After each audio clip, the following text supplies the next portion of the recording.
Hello, hello. It is Wednesday evening, October 30th. Man, October is over, y'all. Usually I would be excited. A new month, new energy. This month, I'm like, this next 6 days is going to be extremely interesting. Extremely interesting. And if you don't know why, you do know why. Come on, dog. There's no way you don't know why this next month, this next week is going to be extremely interesting. But we here now. A lot of the work has been done. The groundwork has been done. We are here now. I don't know if that's a good thing or a bad thing.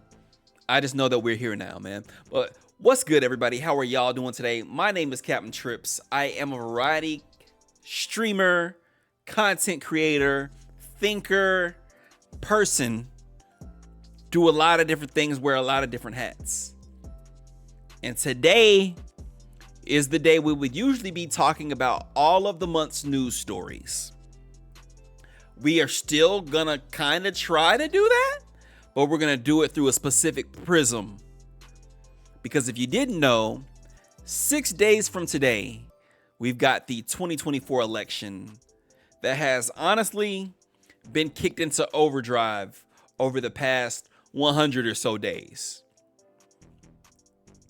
With Joe Biden dropping out of the race and Kamala Harris ramping up her race, we had this kind of very fast-paced, do or die type mentality going on around and about the election.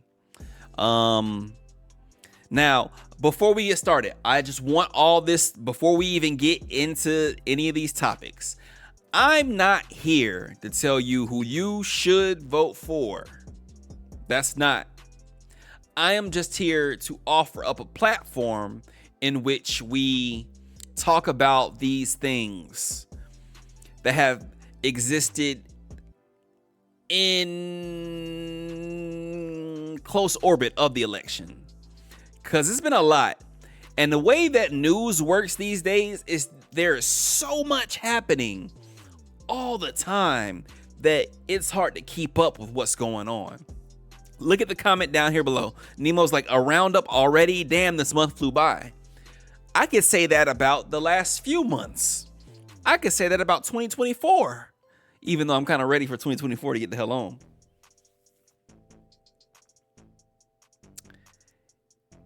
It's been a lot going on, and it's been so much going on that I actually was afraid that I would run out of space to talk about things. So what we're actually gonna not do is we're not going to talk about a lot of the just unconsequential news. And I'm not saying all news is unconsequential. I'm just saying that if it doesn't have a direct hand in the election, I'm probably going to be off of it. So there's that. But the way I'm going to prime it up is we're going to talk about things that may not have the most to do with the presidential election, but they still have a lot to do with people going to vote. Specifically in my home state of Georgia, we've got 2 ballot measures that are on the ballot that a lot of people may not even understand what they mean and what they do. So we're going to go a little in depth about those. And then we're going to start making our way towards some of the actual news happenings that have happened in the past, the past week. Nemo says, I heard Kamala's been fucking up the past few days. I would not know what you're talking about. I have no clue what you're talking about. Zero clue. And before we get started, I also just want to briefly touch on this other subject here.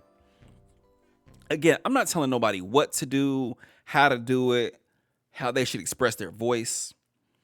But there's a choice being made here. And unfortunately, the way things go in America, it's a binary choice.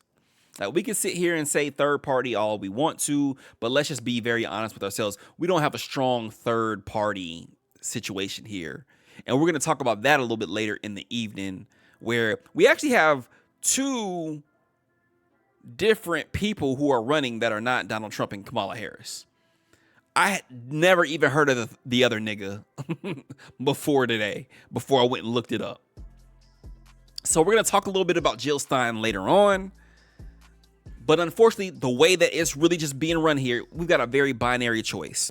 And the way we go about changing things is not having the conversation in the last 5 minutes of the fourth quarter every 4 years.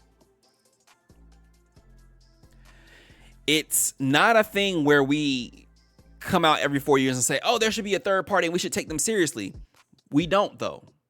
If the third party should be taken seriously, it should be taken seriously in local politics. It should be taken seriously in state politics. It should be a thing that's happening all 4 years. I don't hear anything about Jill Stein except every 4 years.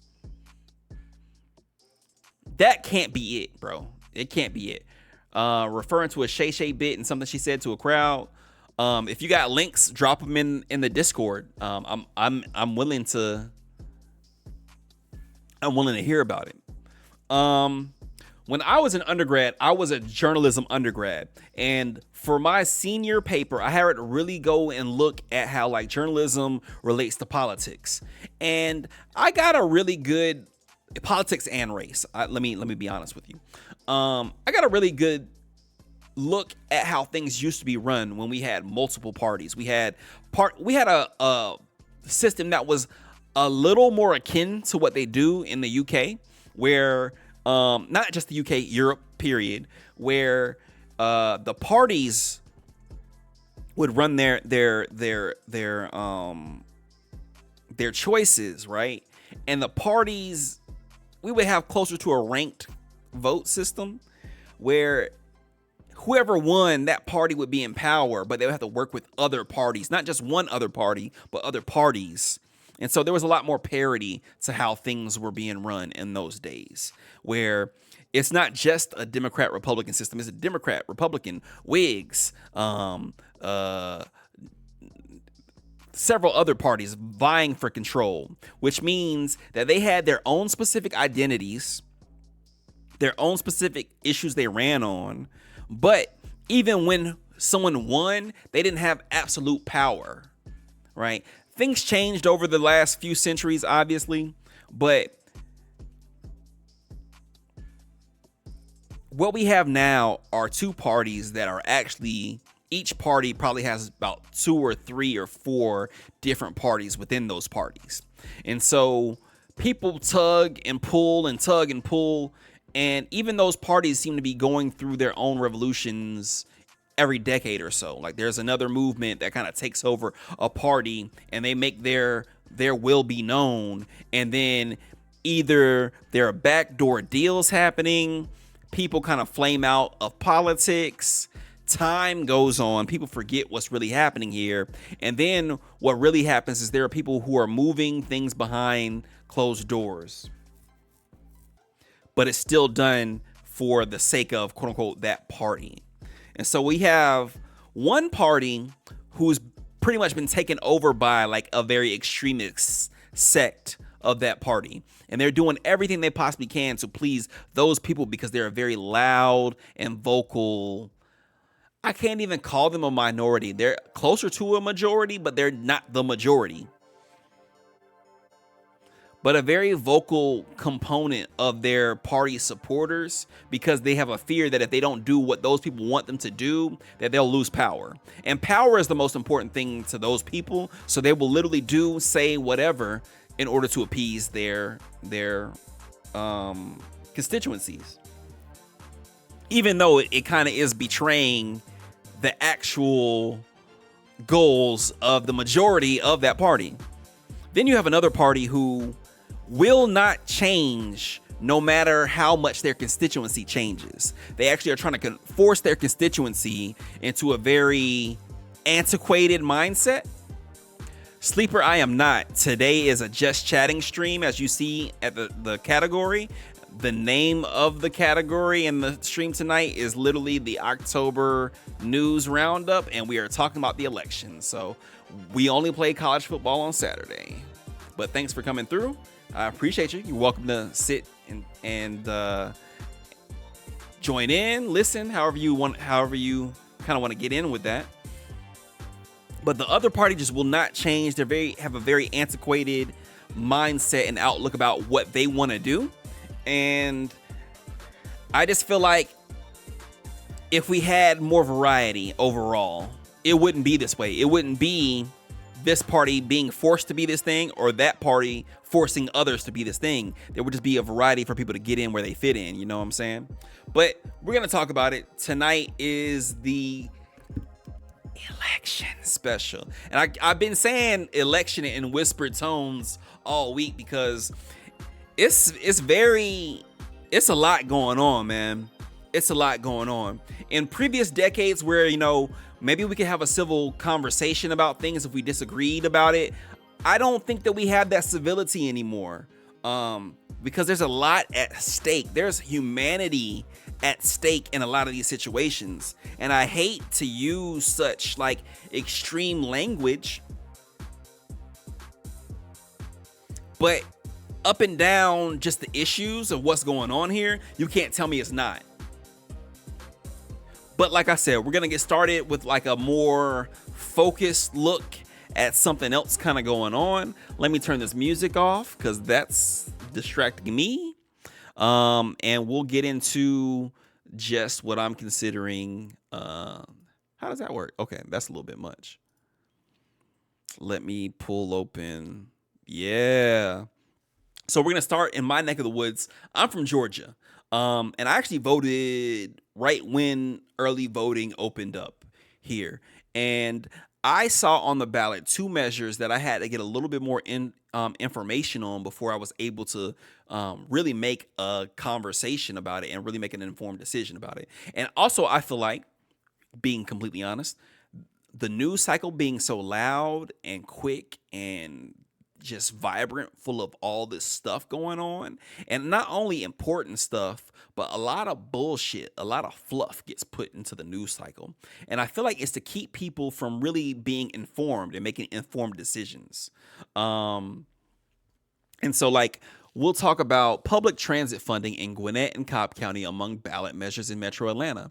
Voters across Metro Atlanta will decide a handful of local ballot measures in November's general election.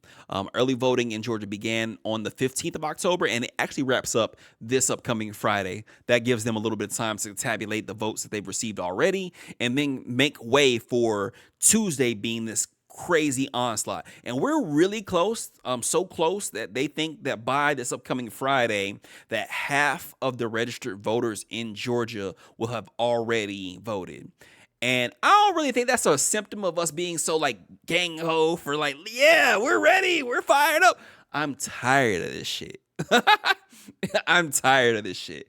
I just really wish that we had a moratorium on politics for about 18 months after the election. If that was a possibility, I would take that. But there's shit always happening. Fulton and Clayton County don't have ballot referendums this year. But Cobb County, voters in Cobb County will decide on a mobility special purpose local options tax, MSPLOST. Why the long ass name? Why the short name for the long name? But pretty much they will call it by the MSPLOST, but will people really understand what it means? The proposal would add a 1% sales tax to fund transit projects in the county, buses or trams/trains too.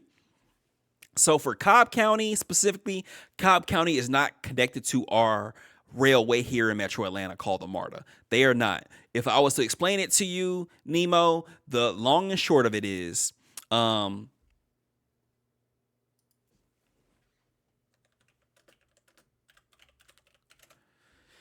this is Atlanta.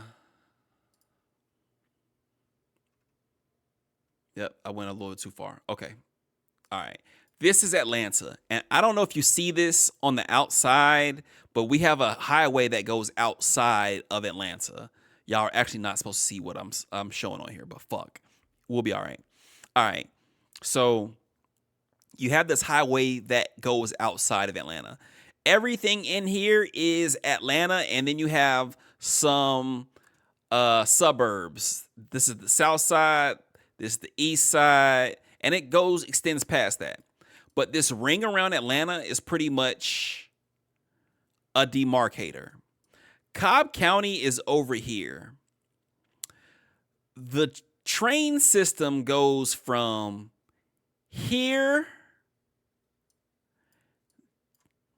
Damn, I gotta zoom out. Train system goes from here down to the airport, which is around here.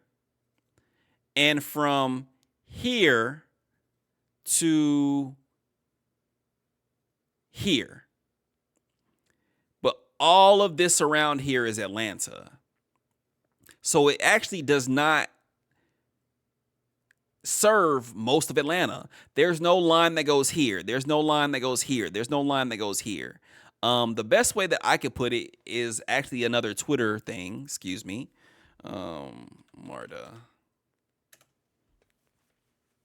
Like every few years, oh man, I have to save that shit somewhere. Every few years, there's like a proposed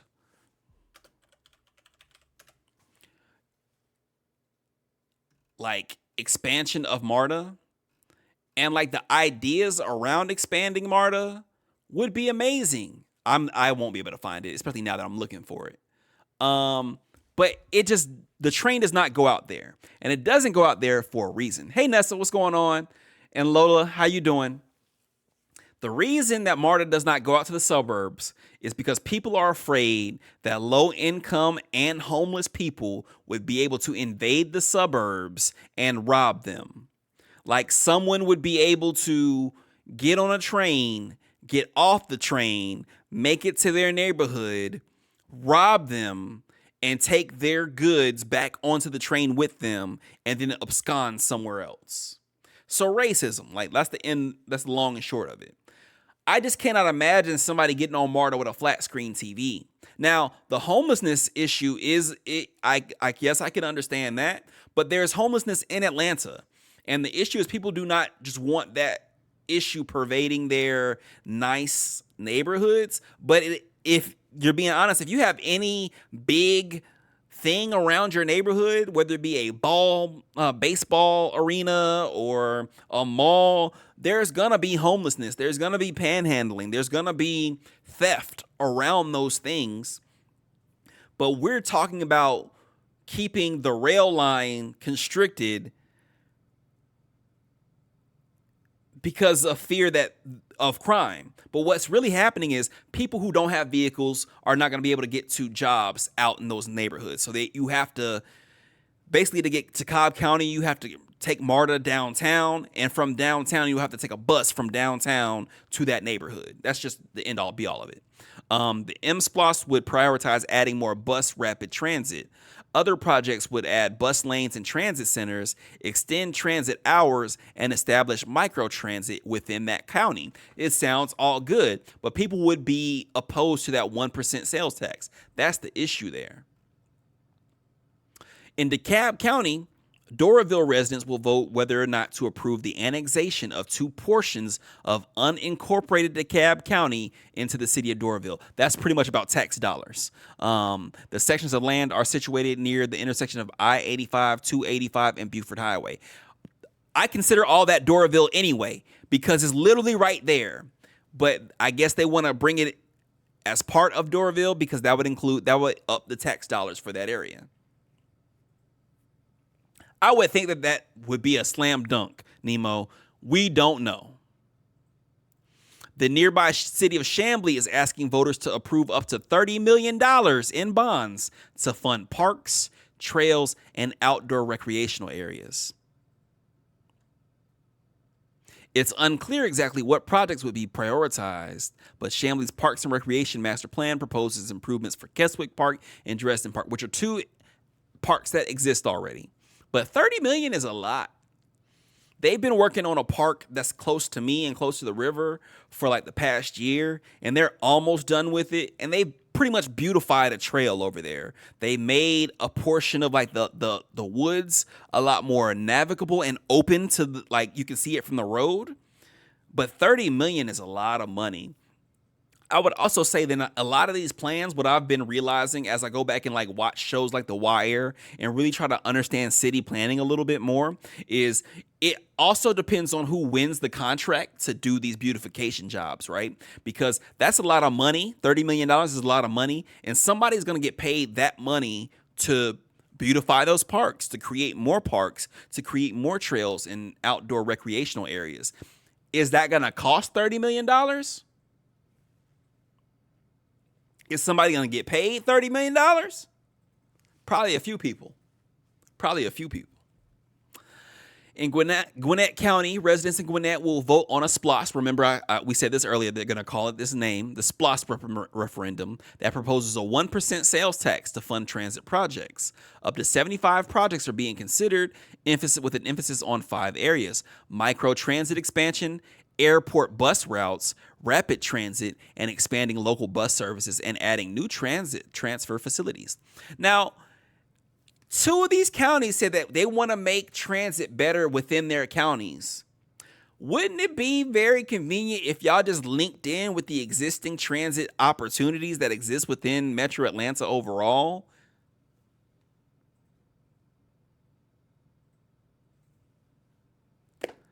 I don't know, man. One day I'm going to post the proposed like MARTA expansion. But in that circle I just showed you, the rail only goes up and across and it shoots out a little bit over here. Like, fuck, I gotta.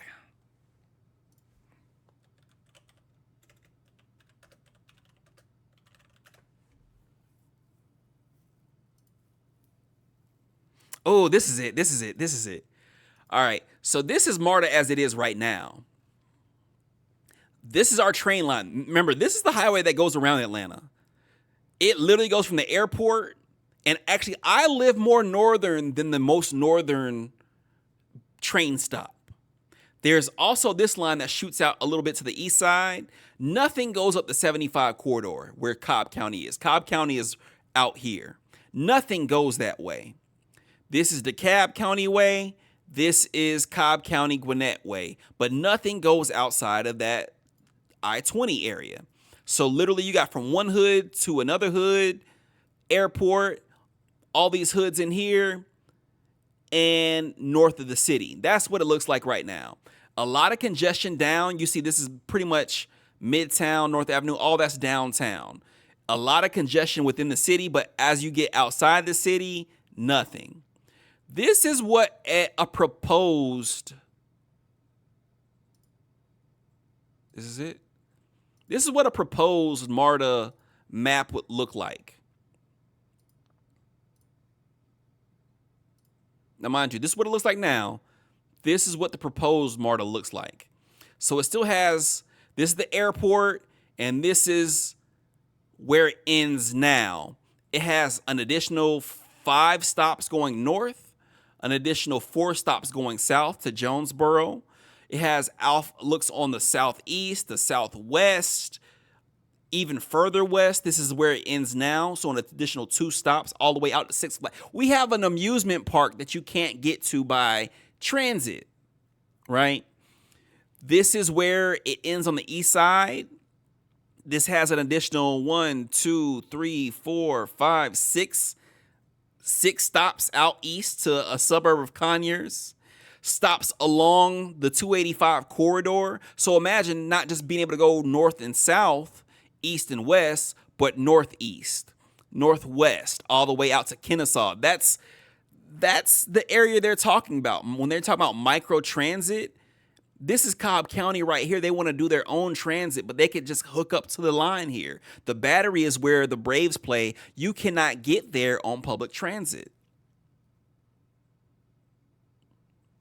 Bet it would help with traffic, but my concern would be who loses their health and homes to make that possible. So there has to be equity within that decision, Lola, because as we know, historically, when they destroy neighborhoods to create train lines or highways, it's the black community that always suffers.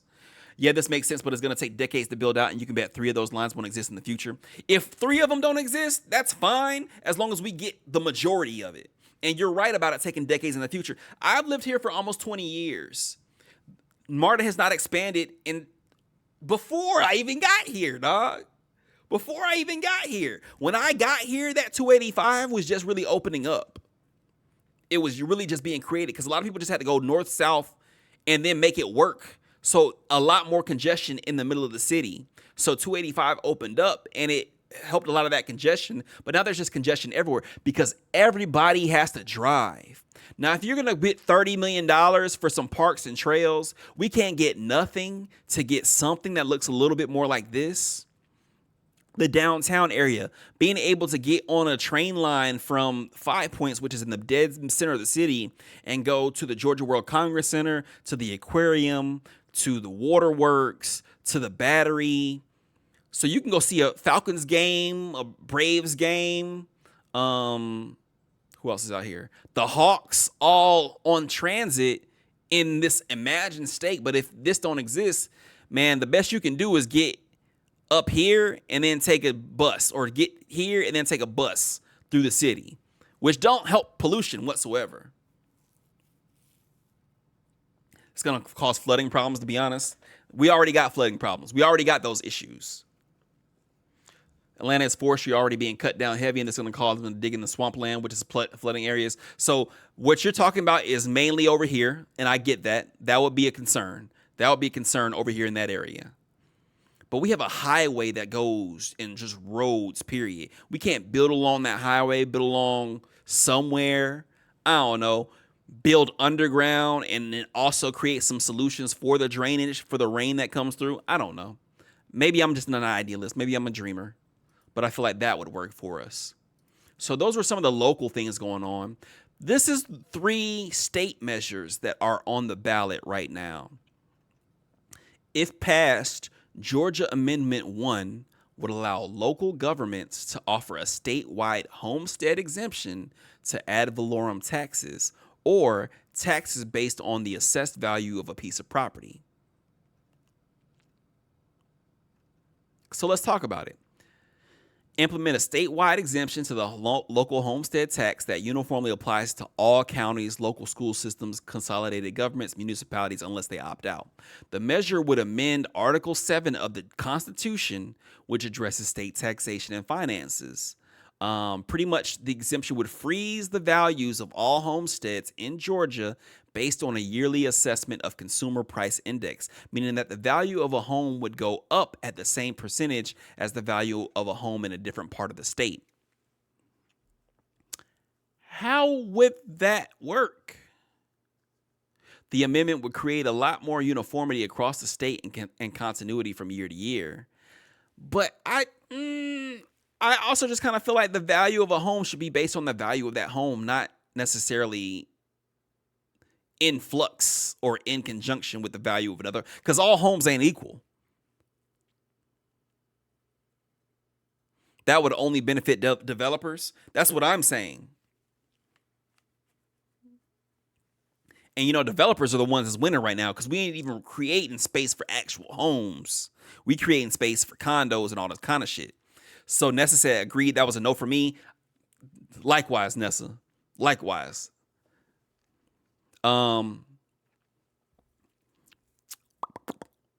Camp says she received complaints from people who didn't understand why they were paying a lot more in taxes when the property millage rate in their counties didn't go up. So they're paying more in taxes due to something else happening somewhere else that don't got nothing to do with them.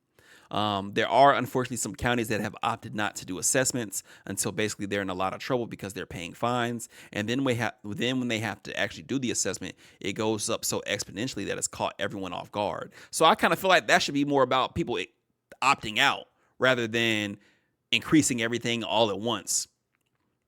In these cases, residents would not be able to complain about the hike in taxes because the increase came not from the millage tax rate itself, which residents could appeal at a public hearing, but from the property value assessment.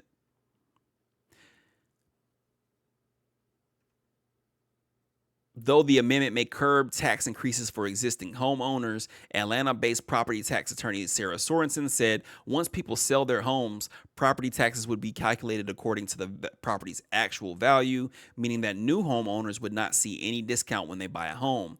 Landlords also don't qualify for the exemption. So that's good that landlords don't. Moreover, Sorensen added that a cap on property increases could translate to an increase in sales tax to make up for lost government revenue. I don't have an issue with that if it's going towards something that would benefit actual homeowners. The Georgia Budget and Policy Institute publicly stated their opposition to Amendment 1, stating that decreasing property taxes would result in a decrease in funding for public goods and services such as public school funding, and teacher salaries. That's a thing. That's a thing. Okay. And then when we put things into the Constitution, they're permanent and very hard to undo. Okay, so there's that.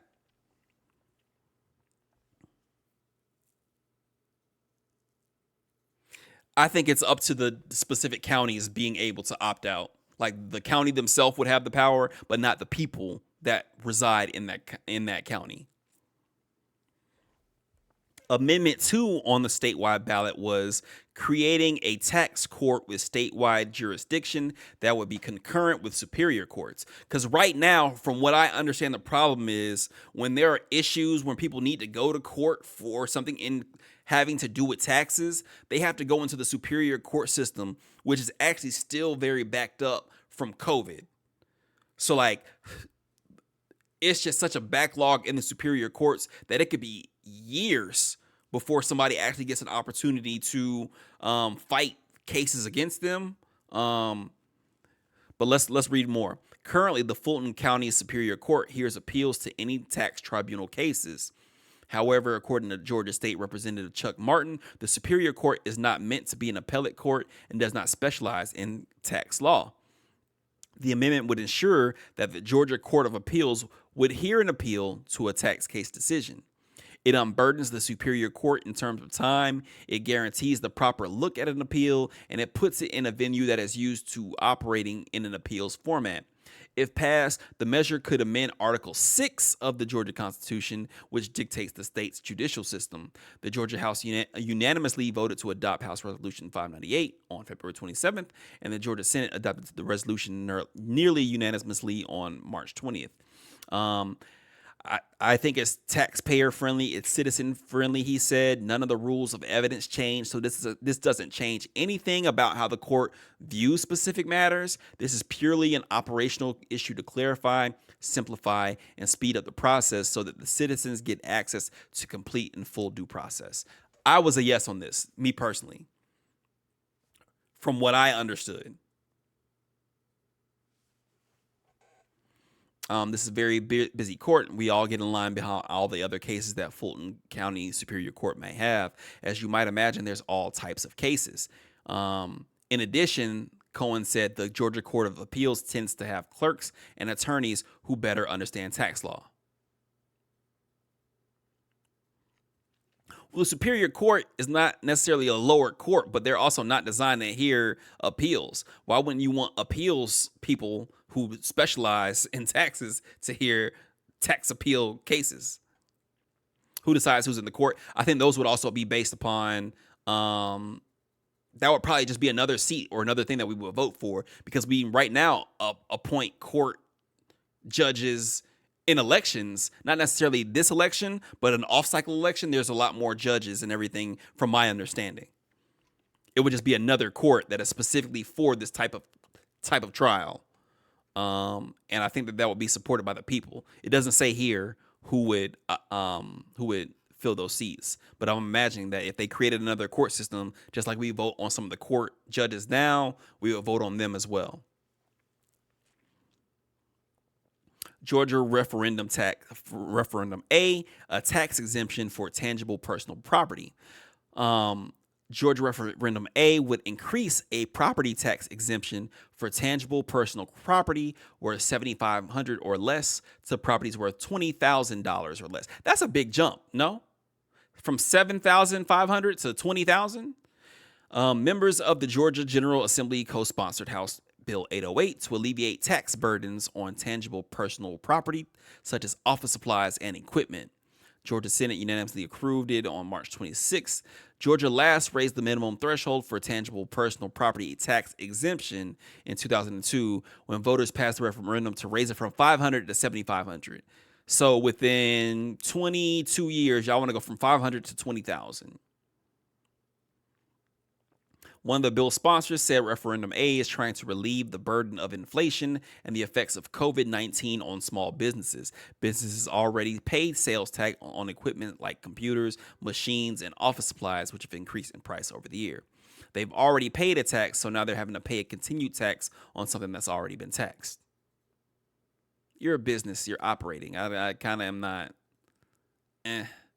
As a chairman of the Small Business Development Committee in the Georgia House, Chioka said that people with small businesses raised the issue of raising the tax exemption limit with him, leading to the push for the referendum. There was a lot of support from the business community in favor of this, a lot of support. And we're talking about mom and pop operations. $20,000 to General Motors is nothing. But for the 1 or 2 man accounting firm, for the single practice attorney, or for the guy that does lawn work and he's got to buy a new lawnmower, this is important for the small business owner. But again, from 7,500 to 20,000 is a big jump to me. And that you don't have to pay taxes on up to $20,000 worth of equipment is a big jump to me.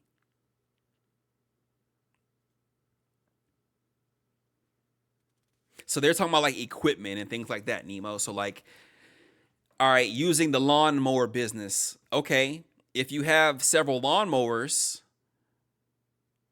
cool, but $20,000 worth of lawnmowers?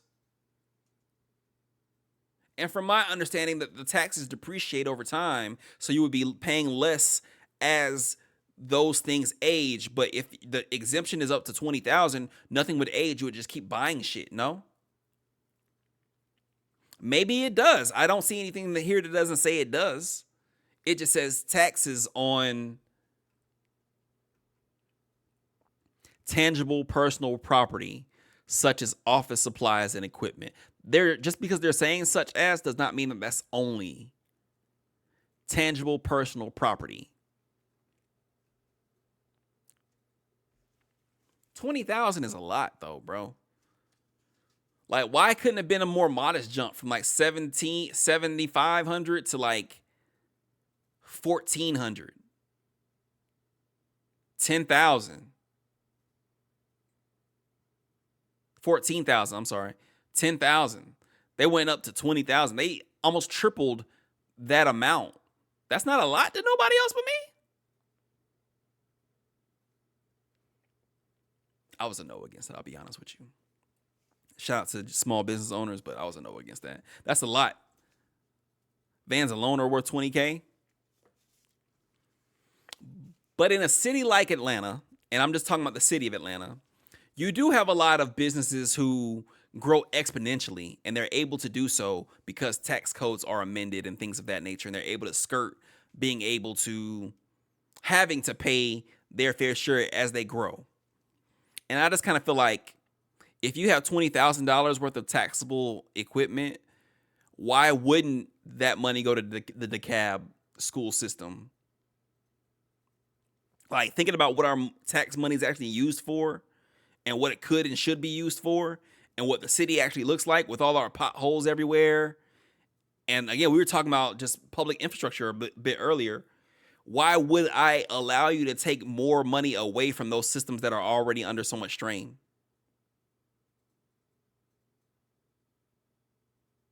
Yeah, there are a lot of vehicle businesses in America. I'll say that. And there's a lot of leeway of what you can and can't do with those. But those are some of the local initiatives that are on the ballot here in Georgia. Again, we're reading through things on a like very high level, 30,000 foot level. So before anybody goes into any voting booth, I definitely recommend you yourself in your area go look up what they are putting on the ballot, because you don't want to just go in there only thinking about the presidential election. And there's so much more at stake about what happens on a local level. That's just where I'm coming from with that. So, y'all ready to get into the bullshit?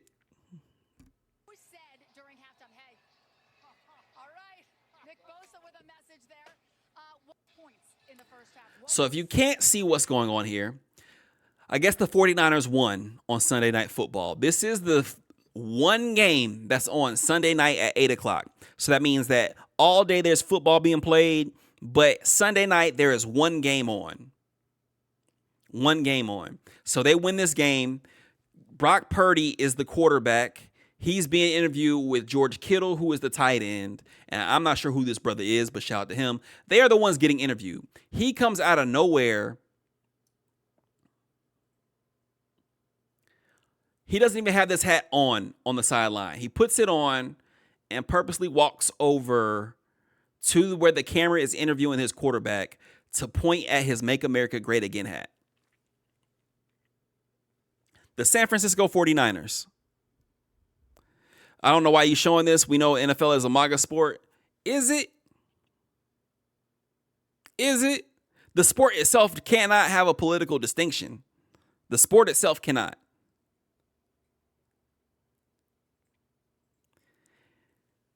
The sport itself is just a sport. It's a verb. It cannot do anything. The fans of the sport, the people who quote unquote spend money on the sport, are a very interesting business case to me. Because just a decade ago, not even that long, just a decade ago, was this not a thing? Was this not a thing? A decade ago, we were explicitly being like, hey, y'all cannot actually do this shit and make political statements on this platform. A decade ago?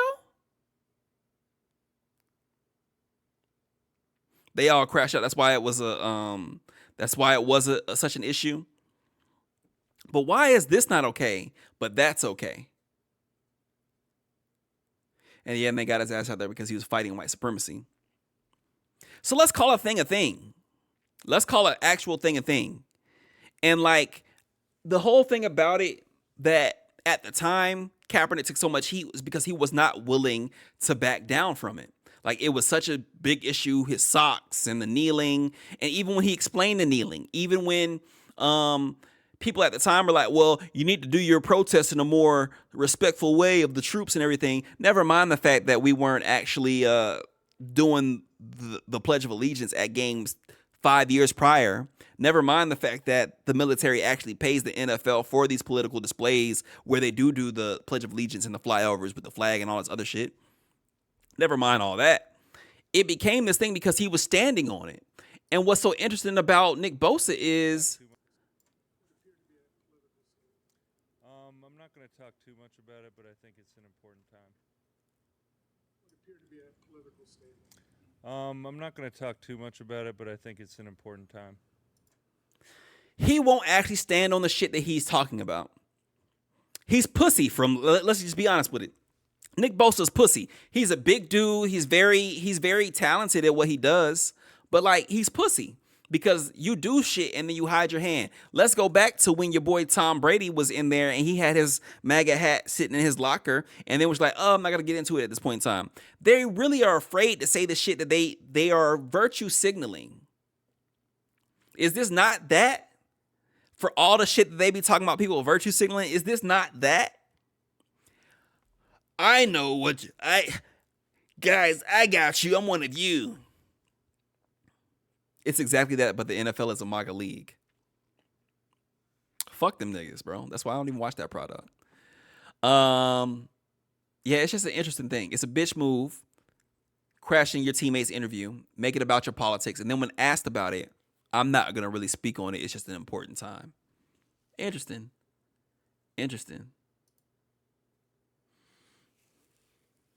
Somebody also had a meme up there of like Nick Bosa crashing the Capitol. And has anybody asked where he was on January 6th? This has always been a MAGA sport. Why are you yelling, bro? For it to be a MAGA sport, most of the people, I feel like, that play for the league and put their bodies on the line for that league, I don't feel like they associate with the policies that are of that ilk. But maybe I'm speaking out of order because hell, racial lines notwithstanding, people can of all backgrounds can have whatever kind of political leanings they want to. I just think it's an interesting time. I think it's an important time to just call things out for what they are. I think that he actually got in trouble for this. There actually is a rule in a league rule about making political statements outwardly like that. And I think he actually may get a fine. It'd probably be like a couple $1,000s, but don't mean shit to a multi-jamillionaire. Nah, and that's the NCAA. That's not even the NCAA anymore. That's college football. That's not NFL. That's not NFL. Those two different things. Two different things. So then we need to talk about, this is also this past weekend.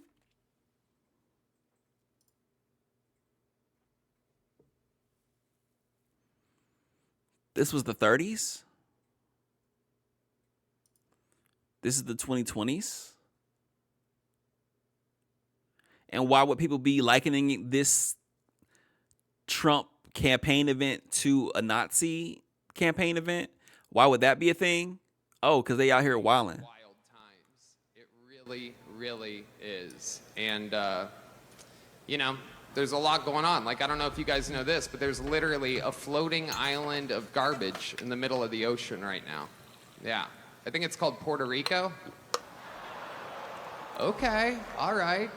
Okay. So to me, it's not even the joke, quote unquote joke that he's making, right? To me, what's most interesting is the actual reaction from the crowd, the applause, yeah, I saw that the sound was low. I turn it up, but I actually fucked this guy. It's super interesting to me because Puerto Rico really should be a state by now. If they don't want to, fine, but I kind of feel like they should get the rights and the representation that they should have as a, what do they call them? I don't even know. It's a territory of the United States, but like they can vote, but they don't have their own policymakers. They don't have their own representation. And that shit's weird to me. And I feel like for it to be a U.S. territory, why are you shitting on? What did Puerto Rico do?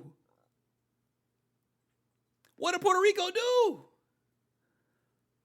Like, if I'm being honest, the last time Puerto Rico was like a big news story here in America, it was when they had the hurricane and this motherfucker was throwing paper towels like basketballs at people. But it also lets me know like that is of the same ilk, right? Like, you throwing paper towels at people, like they should be lucky with the scraps that you're giving them because you don't see their country, their people as your constituents. That shit's weird to me. Yeah, it would be. And it would offset the balance that we have here. I just find it very interesting that these things are going on in conjunction with each other. Is this another one of those videos? Yeah, it's cool. Black guy with a thing on his head. What the hell is that? A lampshade? Look at this guy. Oh my goodness. All right. Heck yeah. It's cool. Black guy with a thing on his head. What the hell is that? A lampshade? Look at this guy. Oh my goodness. Wow. I'm just kidding. That's one of my buddies. He had a Halloween party last night. We had fun. We carved watermelons together. It was awesome.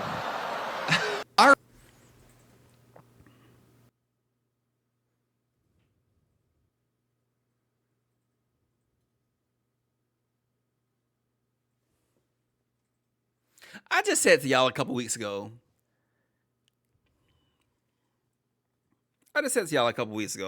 Hey, yeah, I like watermelon, but I be like double thinking about like actually eating watermelon in public because it's people out here who really think shit like this, and that would just ruin watermelon for me to be able to enjoy it in public.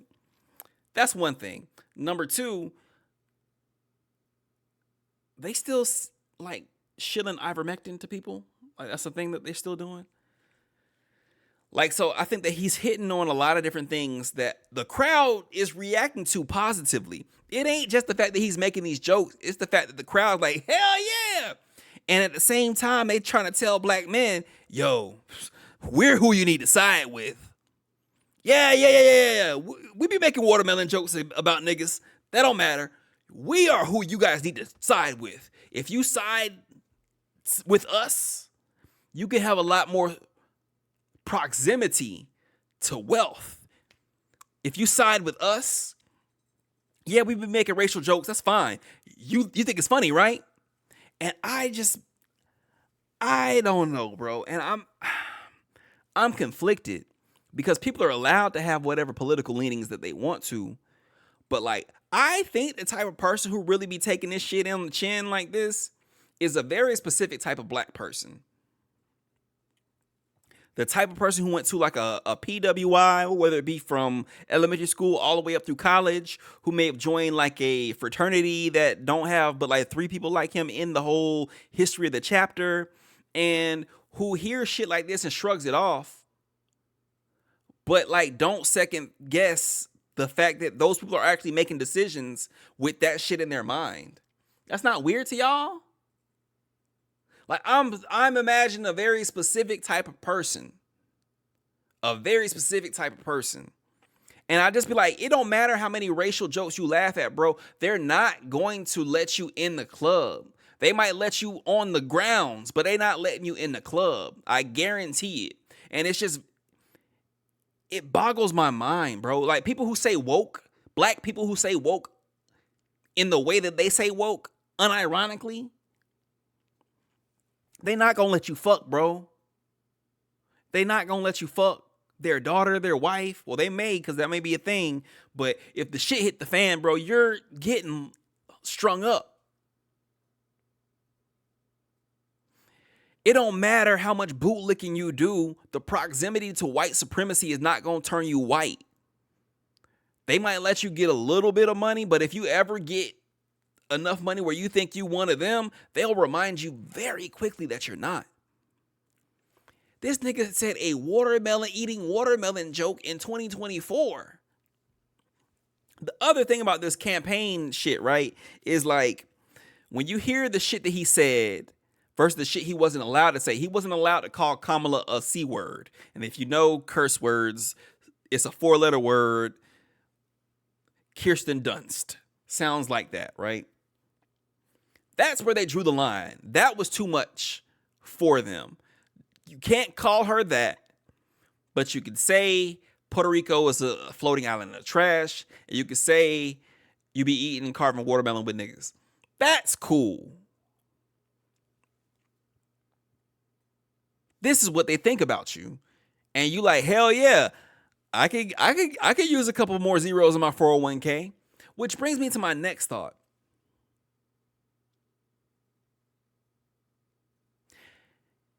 How close do you have to be to the machine before your tie, before your hair, before your loose clothing gets caught into the machine and you get ground up into dust?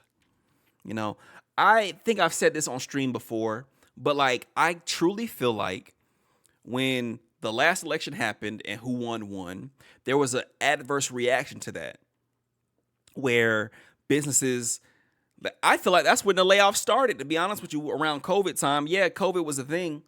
But I feel like the layoffs and a lot of shit started as a reaction to the last election. And they were like, how close to the edge can we take this whole shit?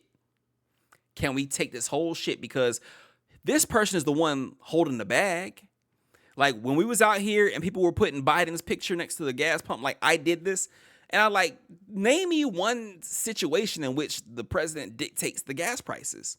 Oh, well, we're trying to force his hand to open up drilling on United States soil so the gas prices go down. And they did it. They capitulated and they opened up drilling to areas that the United States owned. Gas prices still been high as fuck. Hey, Wooby, how you doing today? Gas prices still be high as fuck. So I'm trying to understand in my mind of minds what's actually going on here. How close can we teeter this whole shit to the brink before things need to even out, right? Proximity to power gets you what? Hella money, but it also changes the landscape of everything that we doing here. Don't nobody feel good about work. The state of work these days just fucking sucks. How does that work? The culture of work in America just sucks. The only way it could get worse is if we take up some of these thoughts coming in from the East, where they're like, hey, we don't even believe in the weekends. We believe in 80-hour work weeks. Like, nigga, you smoking crack. That shit's not happening over here. But how close to the edge can you get?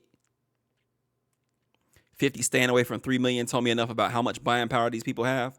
Yeah, they're willing to pay the money. They're willing to pay the money.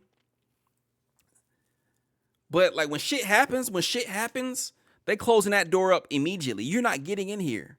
They have Vivek Ramaswamy on stage here. Do y'all remember how they was talking about that man when he was running?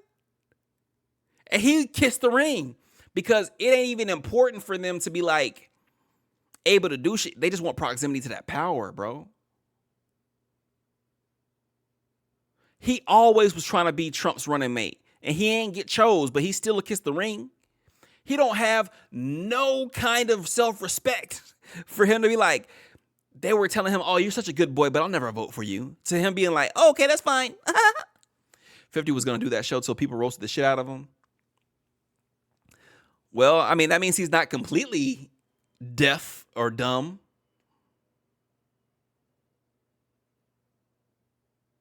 Yeah. There were some people who would. I'm surprised I didn't see Fat Joe out there.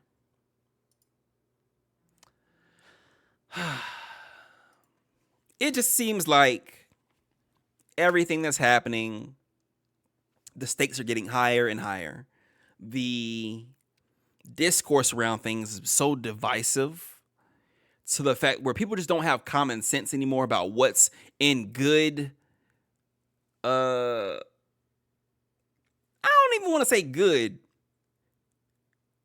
but what is a comment that I don't even know, bro? I have no clue what this man was trying to evoke other than just vicious kind of like racism, slander in this comment here. And it just really was weird to me to see this happening on CNN. If y'all did not know, CNN over the past decade was so liberal that people just did not go to, they looked at CNN like MSNBC actually is, right? So when CNN got a new head of like programming, I want to say right in 2018, 2019, they started being more right-leaning and allow more right-leaning views to be expressed on the network. And so, like, that's how you get this man here. And we'll talk about who he is in a minute. You don't want to be called Nazis. Stop. Why is this doubling? Is this doubling for y'all? No, by me. I never called you an anti-Semite. Okay. I mean, I'm not sitting here saying I'm a supporter of the Palestinians. Okay, I'm gonna rewind it then. Nazis. Stop doing. You're called an anti-Semite more than anyone else at this table. Yeah. And people will sit there and no, by me. I never called you an anti-Semite. Okay. I mean, I'm not sitting here saying I'm a supporter of the Palestinians. I'm used to it. Yeah. I hope your beeper doesn't go off. The thing is that you just say I should. I hope your beeper doesn't go off. Do y'all remember what we talked about? Was it last month or the month before that? How that country sent a signal to what they claimed were beepers being used by Hamas and killed, basically committed terror on a whole nation. They're both heated, but Hassan got his cool under control better. I would have got up and slapped that nigga, to be honest with you. You should not. No, Did you just say I should be killed? No, and I don't think he was expecting to be like caught in the midst of it being said and being chastised like this. Of the Palestinians. That shit is wild to me. Yeah, it's super double for me. I don't know how or why. No, of course I'm not. Are you a racist, violent person inciting violence against me? Ryan, that's disgusting. that is completely. I apologize. Good job, CNN. Let's have first block say the Muslim guy should be blown up on TV. Don't say. And so he thinks like this slick ass. I apologize for saying it. Like, you know what you're saying, bro. Support of Palestinian rights. Why? Because when you hear what's Palestinian, funny is Rudy Giuliani said this yesterday, so you're a great guest to be here. to defend Rudy Giuliani. Give me Shout out one Abby second. Phillips, Give though. me one second. Lord. Today, and so at this point, This is what we're in I now. can't This do is America in 2024. Here's what I will say. Forget the Here's what racism. That's right. I should That's die. right. I didn't say that. You You should said, die. what does beeper mean? Who said you should die? You should die. You did, nigga. Like, let's be very for real about what you're saying here. What did you mean by the beeper? Niggas think that they're smart. They think they're so smart and they can say shit like that. That's blatantly what he said. And he could be like, no, I didn't say that. You did. Don't call us Nazis, but I'm going to threaten the brown guy as a terrorist and kill him. Because I didn't ever say Donald Trump was Hitler. But do you know who stood on a stage yesterday and said, I want to come to the Nazi rally? I don't have to make up words and call you something. You're saying it for yourself. And what you just said Kamala right Harris here, is a pimp. apologize, but I will tell you. And you're I right. don't accept that. You're right about that, Dio. That's fine. I didn't say They that. are still silent. They're not even looking up to be seen and caught in a camera looking in agreement with anybody. Said yesterday. And I'm offended that the former president and potentially future president would allow it and go for 12 hours and not say, I don't care. Because you know what? When Kamala Harris put out statements about Stone face, hands on table. I ain't saying shit. Please don't catch me in this camera view. Please don't. That's what we're getting.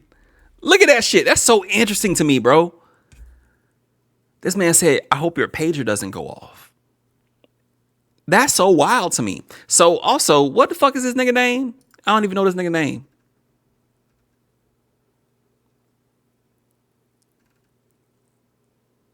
I want to just address what happened in the last segment. And first, I want to apologize to Mehdi Hassan for what was said at this table. It was completely unacceptable. When we get this discussion started, you'll see that Ryan is not at the table. There is a line that was crossed there, and it's not acceptable to me. It's not acceptable to us at this network. We want discussion. We want people who disagree with each other to talk to each other. But when you cross the line of a complete lack of civility, that is not going to happen here on this show. It's a heated time. We're in the middle of a political season. We are 8 days from a presidential election. But we can have conversations about what is happening in this country without resorting to the lowest of the lowest kind of discourse. Want to address that, and I want to apologize to the viewers at home because we want to be able to hear each other, we want to be able to talk to each other, and we plan to do that in this next segment.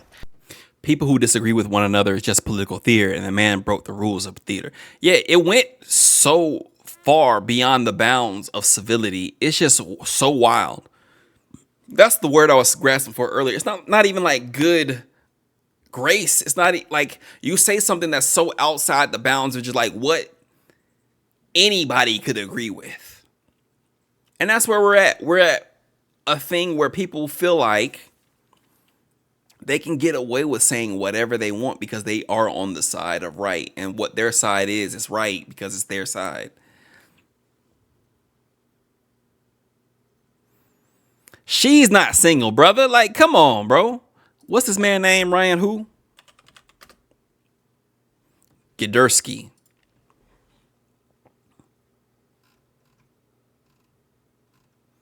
Boom. Oh, damn, he was still talking shit. And they always be like, apparently you can't go on CNN if you make a joke. That's not a joke, bro. That's not a joke. We should also say that Ryan Gidersky is also one of the niggas that's on the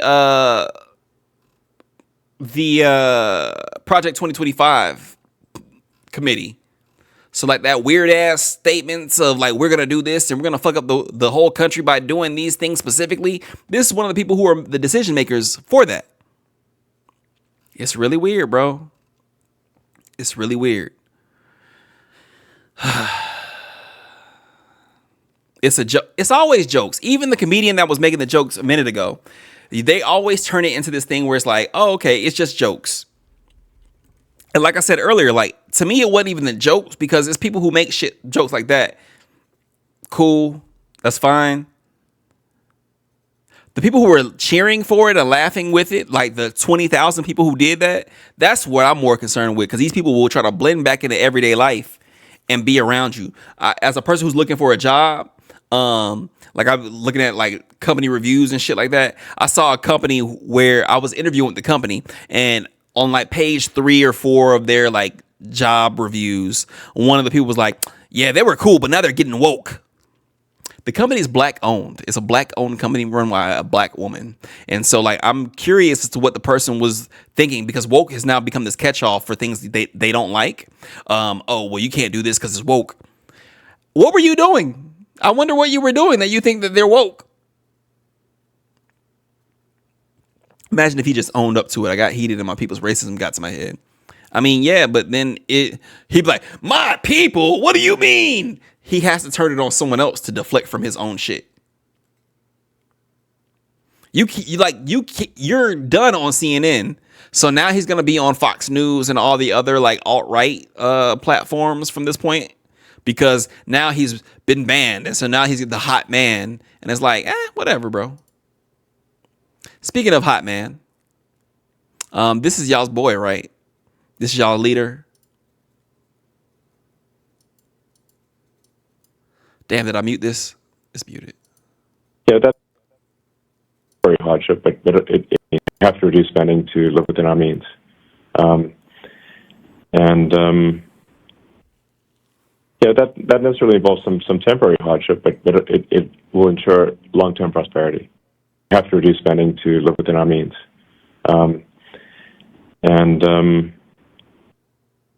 Yeah, that necessarily involves some temporary hardship, but it will ensure long-term prosperity.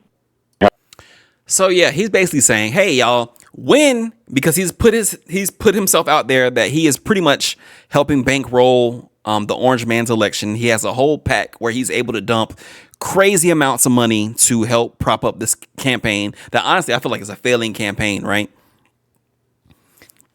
In return for something, because we're talking about quid pro quo. You do this for me, you give me your money, and I will let you be a part of my government. Y'all, as the son of a former diamond miner, right, from South Africa, what specifically are Elon Musk's credentials to be able to have a seat of power in the government? Right? He runs companies. Does he run them well? Emerald mine. My bad. Not diamonds, emeralds. Does he run his companies well? Like, I'm not asking about the value that those companies possess or create, because even now, I don't even think that we're in a time or era where those things are making money off of the products anymore. Like Tesla is a successful car company. I'm not going to dispute that, right? But what are the KPIs of that success?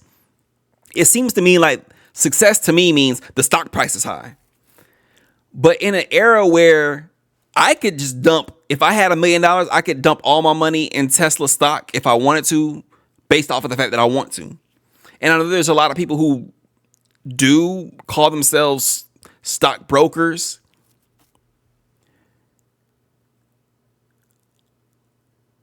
What about that company makes you continue to put money in that company? Because when I look at the Cybertruck thing, is that a successful vehicle launch, the Cybertruck? I don't know. Tesla sells their green credits to other companies to make money. Okay. They also sell stocks to Tesla fans, to Elon Musk fans. And I feel like that's where we're in a era now where people are going to bankroll Elon because they like Elon, not because Elon is successful. I had somebody say to me, well, you know, he helped make PayPal, right? How long ago was that?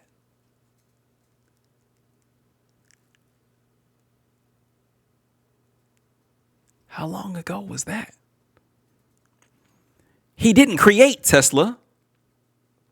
He sold shares of PayPal. He made money off PayPal being sold. Then what I've seen from my investigation is he finds companies that are good companies with good ideas. He buys up stock. He eats up stock to the point where he becomes the primary shareholder of the company. He does corporate takeovers of those companies. And then from that point, the companies shit get a little wiki. Like, I could say that there are parking lots full of Teslas that have not sold. And someone else could say, well, yeah, they're only making those because they're going to sell. When?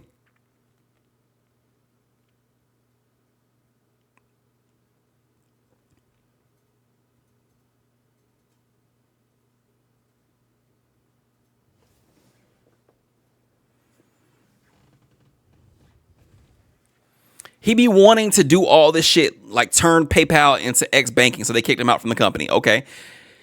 He took over Tesla and made it a hotter company. I am not going to deny that. When it comes down to the marketing and the buzz, cool. But the actual product itself, show me the successes. Show me the successes.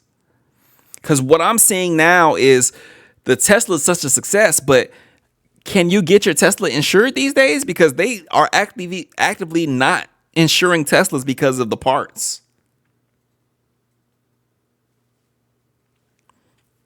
X, the company went from $44 billion to $9 billion worth of, oh, well, he's just in the midst of making it. You know, we're going to be able to. I hear a lot of ideas about what's going to happen, what should happen. Oh, he's got this tunnel boring company. They're going to make super highways underneath cities. Show me one. Show me one. Show me one that works. Let me actually go down there and see the tunnel in operation. They built the Vegas one. Cool. I'm going to go to Vegas and see the boring Vegas hole, I guess. But it's supposed to be like a national system, right? So we have this idea being very grand, and the actuality of it is actually very much not that. Very much not that. But yeah, everybody riding Elon's dick. And I'm just like, for what? For what? He's probably one of the biggest like snake oil salesmen we've ever seen. Like, how are we going back to the Gilded Age these days where somebody can just talk a big game about what they'll do for you? You know, we find out this nigga is in bed with Putin and nobody blinks. Nobody blinks. You on the phone with Putin denying these people internet access because he said so. And we going to make you part of our government.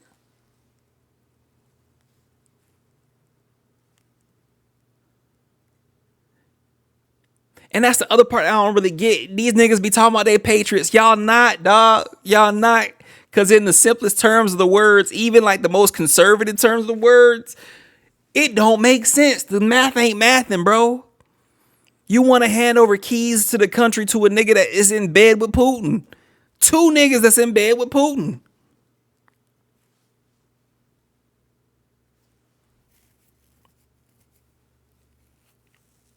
Is drugs fucking him up? I think he's just a fucked up individual, and the drugs may be exacerbating that. Let's not act like this nigga don't have 6 baby mamas and then babies by the name of bleep blurp blurp blurp.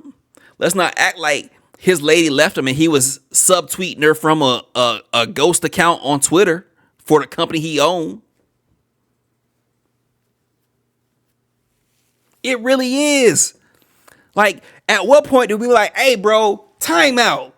Just put facts on TV. Somebody should run a 45-minute, 60-minute show where they just be like, hey, he's in bed with Putin. Here, and here. He said this. He's doing, like, just make it plain for people. Why is that not a campaign ad? Why can this nigga run a campaign ad where shit be half truths and it be all over TV, but we can't find nobody to put no money on Fox News to show the truth? It's like there's an invested interest for us to be lied to. It ain't even about political leanings to me. I wish we could go back to the days where it was just like a motherfucker like, what that nigga name was? The Bane nigga. What was the Bane nigga name?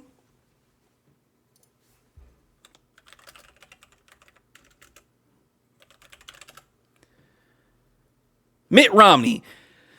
We've gotten so far past a Mitt Romney, like Dick Cheney type shit. We're in a whole nother stratosphere, bro. These niggas is in bed with quote unquote the enemy.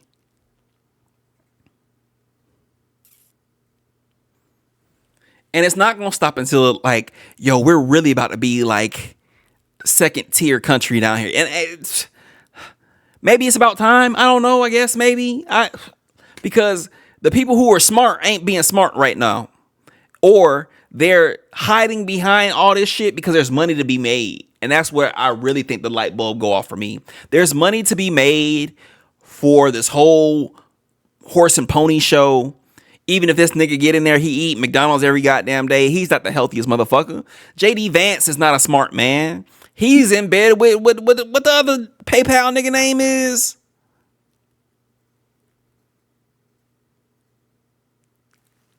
It's just so much shit going on, bro. The fact that Mitt Romney and McCain get to look like they were the same ones in the GOP. In my lifetime, Peter Thiel. JD Vance is literally Peter Thiel's bitch. And that's who you have one heartbeat away from the presidency? Peter Thiel?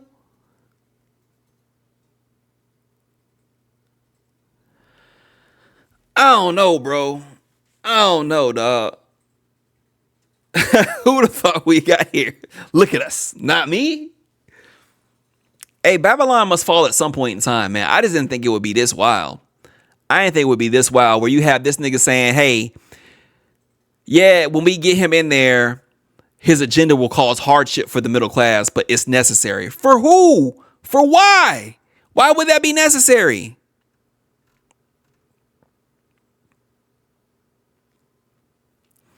Elon Musk has openly said he loves Argentina's economy. 57% of Argentina's population lives in poverty, while the wealthy are making more than they ever have.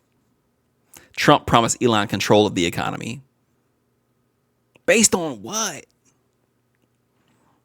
Elon Musk is also backing a political group that's posting fake Kamala Harris ads on Facebook. This nigga be talking about censorship, but is able to do money is able to get you to do anything in this politics world, bro. This is absolutely insane. Did you see those Kamala Harris ads on Facebook? Be careful, they may have duped you. A series of ads that look like they're from the Harris campaign are spreading falsehoods about her current policy positions. Honestly, most of the political ads from that side are spreading half-truths and falsehoods, including that she wants to institute a mandatory gun buyback program and give Medicare benefits and driver's license to undocumented immigrants. One of the ads asserts Harris wants to ban fracking. None of this is true. The Facebook ads have collectively been viewed millions of times in swing states, posted by an account dubbed Progress 2028, a name suggesting a liberal counterpart to Project 2025. Of course, that's what they would want to do, right? Because that shit is so bad, they have to make sure the other side look like they got one too. But there's no such Harris-aligned initiative as Progress 2028, and the ads are bankrolled by Building America's Future, a dark money group funded by billionaire Elon Musk and others, according to campaign tracking site Open Secrets. It's part of the more than $100 million that Musk has spent to help re-elect former President Donald Trump, campaign finance records show. The ad buys are publicly available and in an ad library database hosted by Meta, Facebook's parent company. It shows that so far the group has posted 13 of these ads. As of Wednesday afternoon, Meta tallied the ads as having received 8.7 million impressions. Experts told NPR that there is nothing illegal about the ads, since the First Amendment protects political speech, even when it contains lies.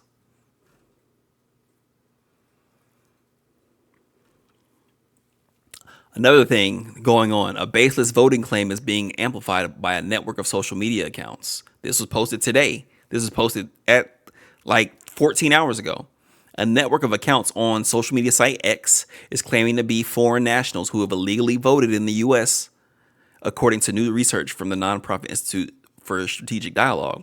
The accounts have multiple signatures that suggest they are coordinated, drawing the attentions of researchers in the final stretch of the election. Some of the accounts have shared images of ballots alongside passports, including from countries that no longer exist, including the Soviet Union, Nazi Germany, and Prussia. The accounts reinforces baseless narratives about voter fraud promoted by former President Donald Trump. Nah, I'm sorry, I ain't paying y'all. And his allies. The most popular post, sporting an image of a French passport, has racked up more than 12 million views on X.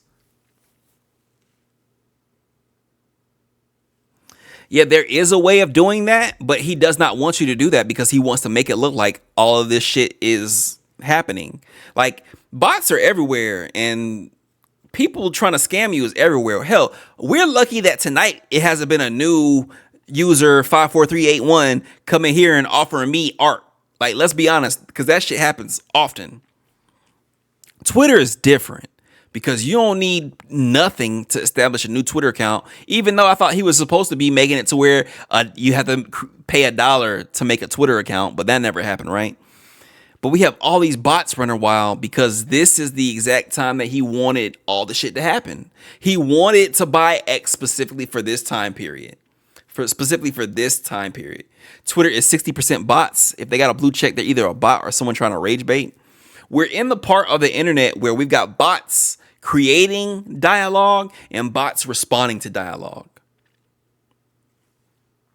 It's just bots talking to bots. And we all in the middle like, where are the real people? Where's the real internet that we were just on? Where is like the genuine shit where I can go and post something and it actually get traction? But no, the algorithm says, no, you got a link in this post. So that doesn't get viewed at all. But a fake person can say some shit and like, niggas gotta let me know what this chewed eye shit is. I found real conversation on Blue Sky. Shout out to Blue Sky, I guess. I ain't hit my stride with Blue Sky yet. ISD said the first post from the network was published on October 22nd. So like literally last Tuesday, not long after Republicans filed lawsuits challenging overseas voters' ballots in a few swing states. Those lawsuits cast doubt on the eligibility of some overseas voters. So we're disenfranchising actual voters, real people. And now we have fake people saying that they're able to vote from wherever they want to.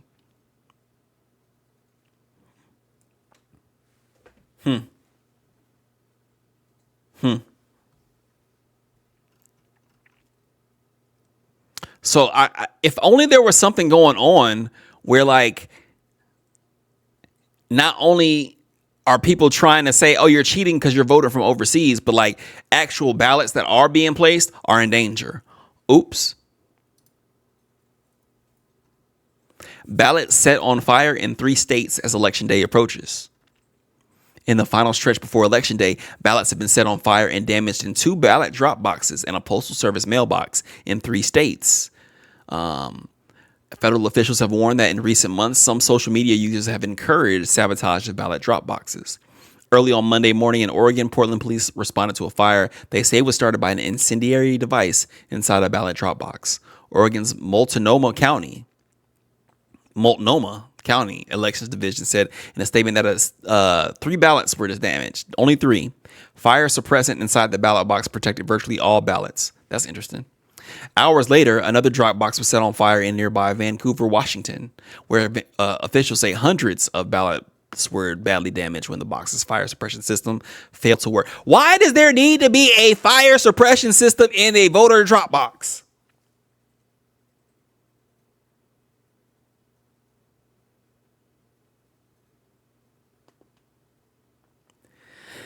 Yeah, man, I don't trust the hey, put your ballot here, we'll collect it at a later date and time, it'll be safe. I don't trust that shit at all. I need to get my shit live and in charge. And my other question is, how does this work now in Vancouver, Washington? Do you then mail everybody and say, hey, if you put your shit in this drop box specifically, you need to actually come in on Election Day because we don't have your shit, bro? Ballots stolen out of a mail truck in Cali. Ballots stolen from people's post boxes in Vermont. That shit crazy to me. What do you do? They say they're increasing the number of drop box retrievals so ballots don't sit in the boxes as long. Nah, nigga, we need to have police standing up on overtime guarding drop boxes, because who the fuck would want to do this? I can't see nobody who is like a legitimate person who wants their person to win that's like, hey, let me burn up all these ballots.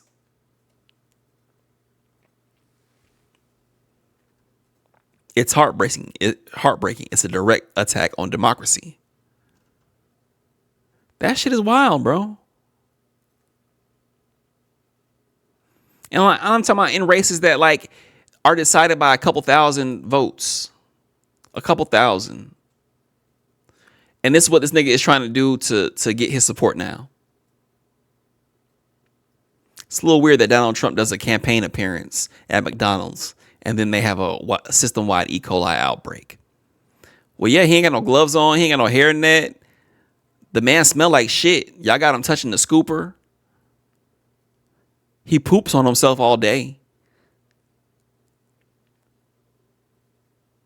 Then he goes from that to this. And I think too.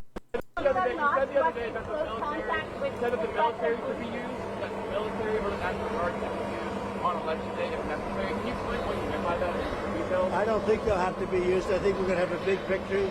And I think 250 million people in this country are going to be very happy because we're going to bring the country back. We're a nation in decline. Very, very serious decline. I believe, I actually agree with that. We are a nation in decline. No child left behind. People lacking critical thinking. All this shit is super wild to me, bro. There's a lot of tribalism going on. And I'm not on firmly one side. Like, I wouldn't consider myself a Democrat. I just am a person who, like, I'm a little bit more socially liberal than a lot of other people. Am I fiscally liberal? Probably not. But like I was saying earlier, there's no wiggle room in these labels that we put upon ourselves and each other. It's just this or that, because no one has the critical thinking skills to be like, well, I agree with this. I don't agree with that. So maybe I shouldn't make my one issue that I agree with the entire thing I stake it all on. And so that's kind of why I want to get into this. This is Ballotpedia. This is a platform that say they kind of just like summarize a candidate's policies, leanings, things of that nature. And I ain't gonna say that you should get all of your information from one source. You should honestly get it from more than one source.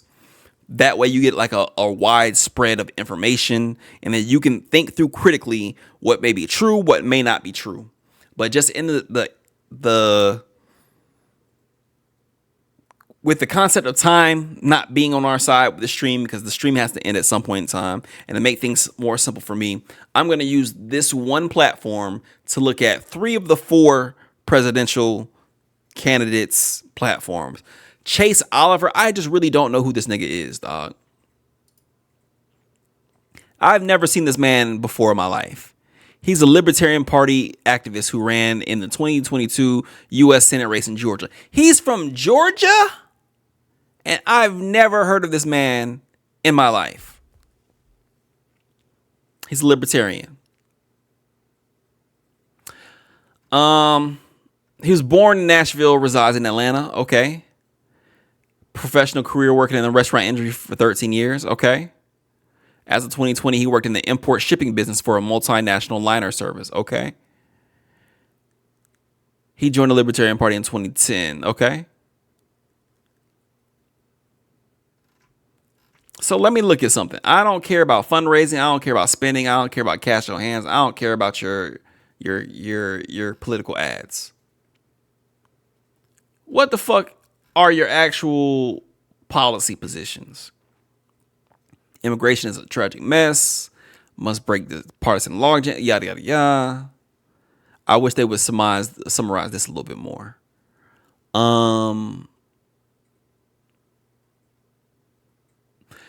President has to work with Congress to simplify our immigration system so people can come here, work, and become members of our communities without being relegated to the shadows.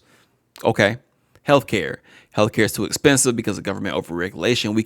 We should advocate for market alternatives to heavily regulated employer-provided insurance, such as the direct primary care model. We should also reform how we bring new drugs to market in practice, such as patent evergreening, which keep the cost of too many drugs artificially high. Okay. We need to have clean air and clear water. With company poisons a community, they should be able to sue a company without any tort caps. Let a citizen jury bankrupt the polluters. That'll be a free market incentive to make sure this never happening again. Not really tough. Trade, end all tariffs. That's all. That's it. That's it. Now, mind you, he works for an international company that imports lining. So do you think that getting rid of tariffs would also help people that he's worked for in his professional life?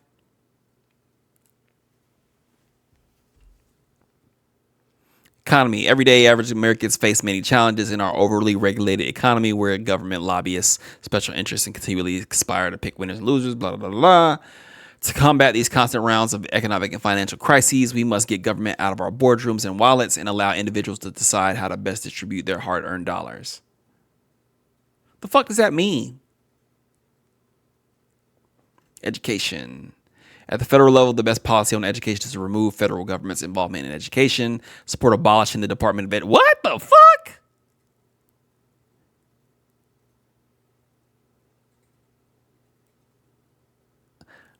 I also support getting the government out of student loan business. Okay.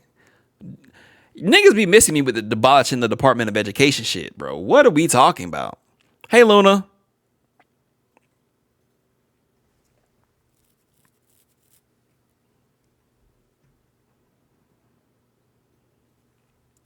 Gun regulation. I support the right of every person to defend themselves from violence and aggression. Gun control throughout our history has been used to limit the ability of vulnerable populations to defend themselves.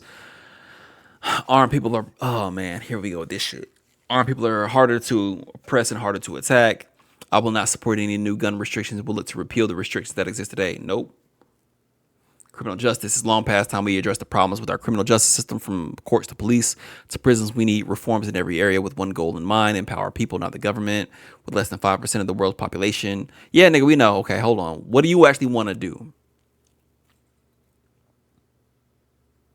They just be talking, bro. They don't really be saying shit.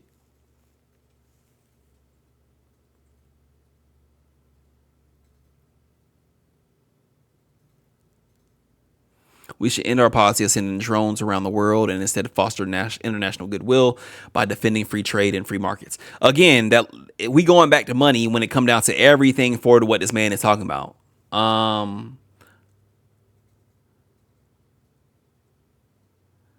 In the war, in the drones, in the policy of constant intervention, it's easy to drop a bomb, but it's much harder to serve as a beacon of peace. Okay. Abortion. Outside of obvious criminal offenses such as assault, theft, or murder, it's not the role of government in a free society to prohibit such behavior, even when the majority wishes it so. For this reason, activities such as abortion are the province of individual choice and bodily autonomy.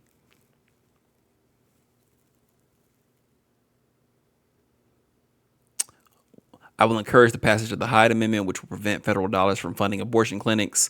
I will encourage states to incentivize alternatives to abortion, such as adoption, by easing burdensome regulations that increase their costs.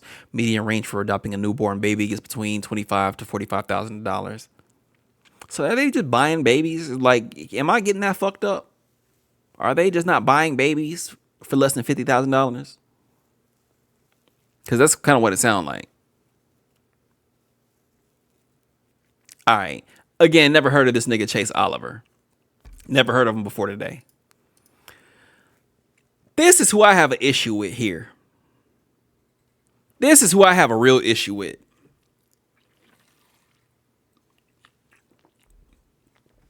And I read Chase Oliver so I would not be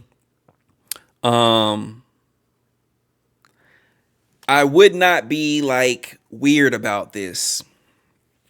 So let's look into her actual history. Jill Stein hopped out here and ran for governor of Massachusetts in 2002. She received 3.4% of that vote. In 2010, she ran again. She received 1.42% of that vote. In 2012, she ran for president, where she received 0.4% of that vote. In 2016, she ran for president again, where she received 1.1% of the vote.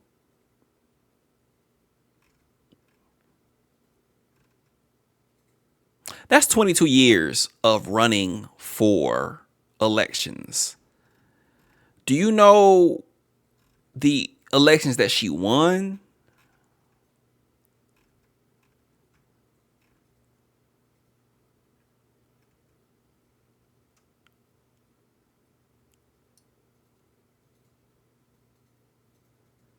The elections she won were to be elected to Lexington's town meeting.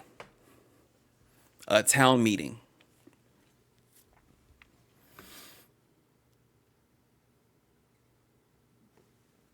And I'm kind of just having this thing where it's like, hey, bro, I feel like you could do a lot of good if you ran your race on a local level and showed us what that looks like. Show us what your leadership looks like. Show us what a Jill Stein city looks like. If you want to be a mayor, you know, a congressperson, a senator, something. Show me on a smaller scale of not only what your leadership looks like, but how you'll work with people who are actually in power. Then from there, if you want to run for something, I thought that's how it should go. Even like Stacey Abrams here in Georgia. You know, when she ran for the governor, I'm like, I actually believed in her and in her politics and everything. But if she would have ran for like state senator or like something on a smaller scale and show people how she works, not only with the community, but like within the systems, that will help you on your pathway to being a governor. Since I could vote, she has literally only ran for governor, president, and not won nothing. I just don't understand how that works.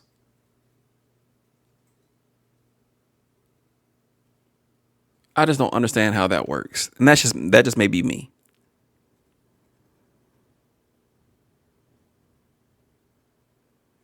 This is the Cornel West chosen party, but he didn't even get the nomination.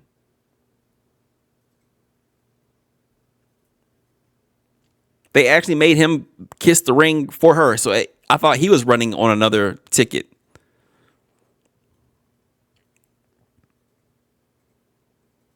Oh, I ain't rounding nothing up next week, Luna. I'll be honest with you. This is the lead up to the election, and I'm not rounding nothing up until the end of November, and I don't even know what we gonna say because I don't even know what is gonna happen. Like, I don't know. It could be a very somber end of November wrap up.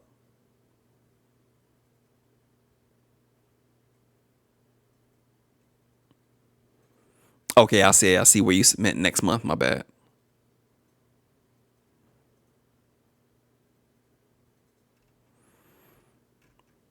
It's weird out here, man. Yeah, Dio, I actually I ride for the Albanese gummies. They're really good. They're really good. So that's Jill Stein. Let's look at her. Cause I get where everybody is coming from, bro. I really, really, really do. I really, really, really do. I don't know if we'll ever have a perfect candidate. But God damn it, I just don't see how you have this person and this person. And I get it. People are like, hey, I'm not voting for the lesser evil. I'll just vote for Jill Stein because I believe in her. Dio said earlier she's a shill. I believe that personally. I feel like she's a spoiler in things, especially when like the race, I feel like is going to come down to people's biases. And when I say people, I mean white people.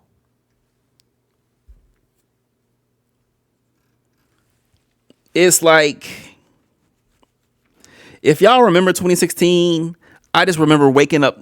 Didn't even wake up. I went to sleep with the shock of like, wow, they didn't vote that lady in there because they didn't want a woman in there. Also, she was a warmonger. I get that. She was a warmonger. People were talked about our emails. But honestly, if you're looking for a reason not to vote for a person, it doesn't take much for you to find that reason. Let's just get that out there. My concern when she was put in the race is she's a woman and she's a black and Indian woman. I feel like, do y'all remember Head of State? If y'all don't remember the movie Head of State, Chris Rock was basically brought up as a pawn to run for president, someone that I guess the Republican Party would be easily able to beat. And it shouldn't have been even close. I don't have my VPN on. That's crazy. So like what happened was they put him up and they did not expect people to actually like him. And people liked him because he was very down to earth. He resonated with a lot of people. And then Bernie Mac was his brother and running mate. And he literally was like a pimp. It was so funny. But like, come to actual voting day, niggas was like, oh, he could win the election. And the scene that I'm thinking of that I want to play right now that I can't find is white people being like, a nigga could be president. And that day they ran out to go vote in droves like it was the fucking Popeye's chicken sandwich. And they had Bombs Over Baghdad playing as that happened because it was just a scene of a tranquil street. And then the drums dropped on that shit and people started running out the house to go vote. And I kind of feel like I don't want it to happen. But like, we're never going to know who voted for who. So like, people be talking a big game and all this other shit, but like, they've done all this courting of Latinos. They've done this courting of Muslims. They've done this courting of black men because, oh, well, black men are, they're leaning more conservative these days. I didn't see not nobody go on the Kelly Clarkson show. They went on The View. But y'all ain't going Kelly Clarkson. But let's get into what these policy positions are. Immigration. They believe in tough, smart solutions to secure the border. Yada, yada, yada. I don't want to hear that shit. I want to hear what y'all want to do now. As president, she will bring back the bipartisan border security bill and sign it into law. That was a law that Donald Trump himself told them not to sign because he wanted to be the one to have it under his name and his regime.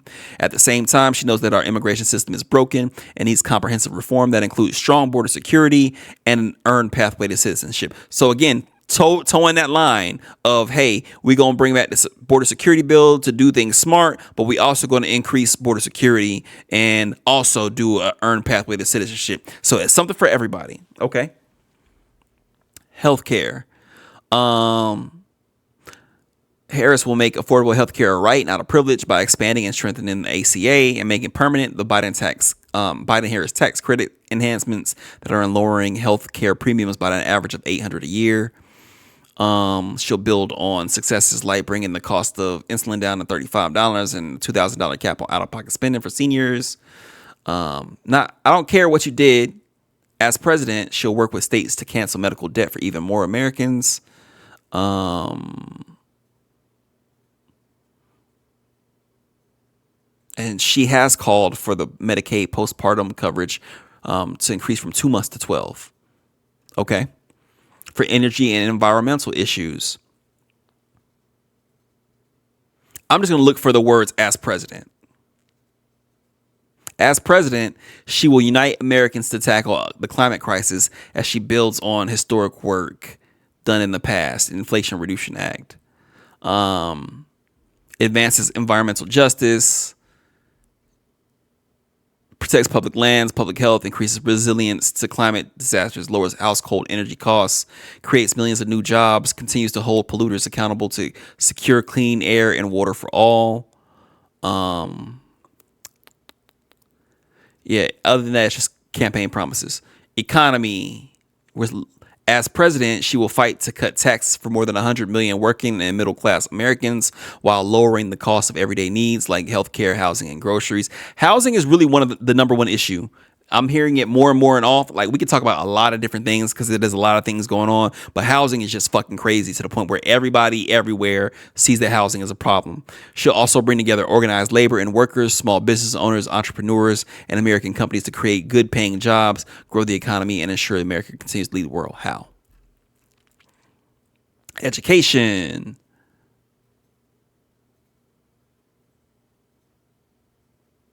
All this talks about what she has done.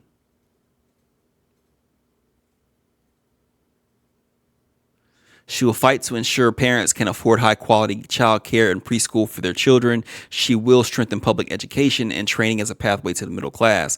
And she'll continue working to end the unreasonable burden of student loan debt and fight to make higher education more affordable so that college can be a ticket to the middle class. Then she talks about what she's done.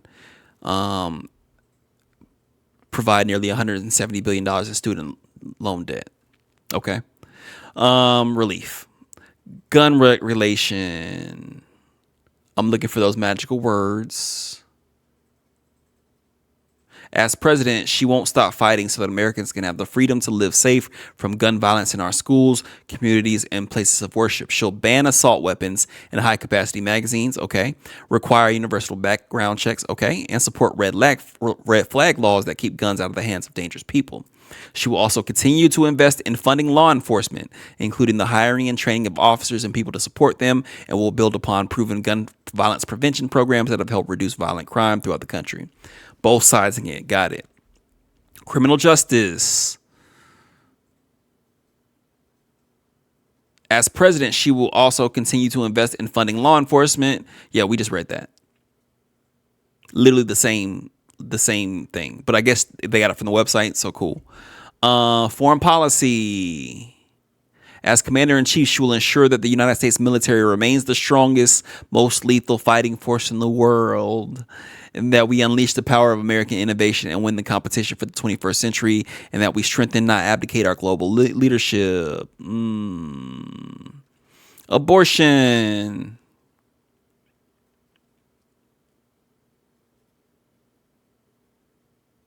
As president, she will never allow a national abortion ban to become law, and when Congress passes a bill to restore reproductive freedom nationwide, she will sign it. Election policy. They still haven't signed that John Lewis Voting Rights and Freedom to Vote Act, enshrining voting rights protections, expand vote by mail and early voting, and more. Sex and gender issues. As president, she'll defend the freedom to love who you love openly and with pride. As president, she'll fight to pass the Equality Act to enshrine anti-discrimination protections for LGBTQI plus Americans in healthcare, housing, education, and more into law. Opioids and drug issues. As president, she will sign the bipartisan border bill that will fund detection technology to intercept even more illicit drugs, and she'll keep fighting to end the opioid epidemic. Veterans.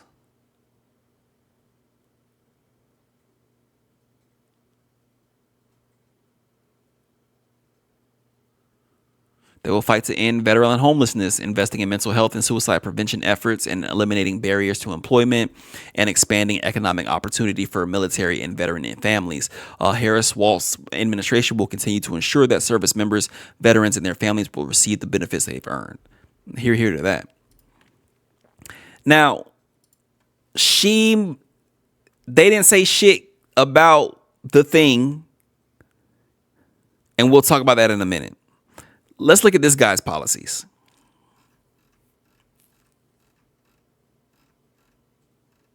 Immigration will shut down the border disaster, end catch and release, restore remain in Mexico.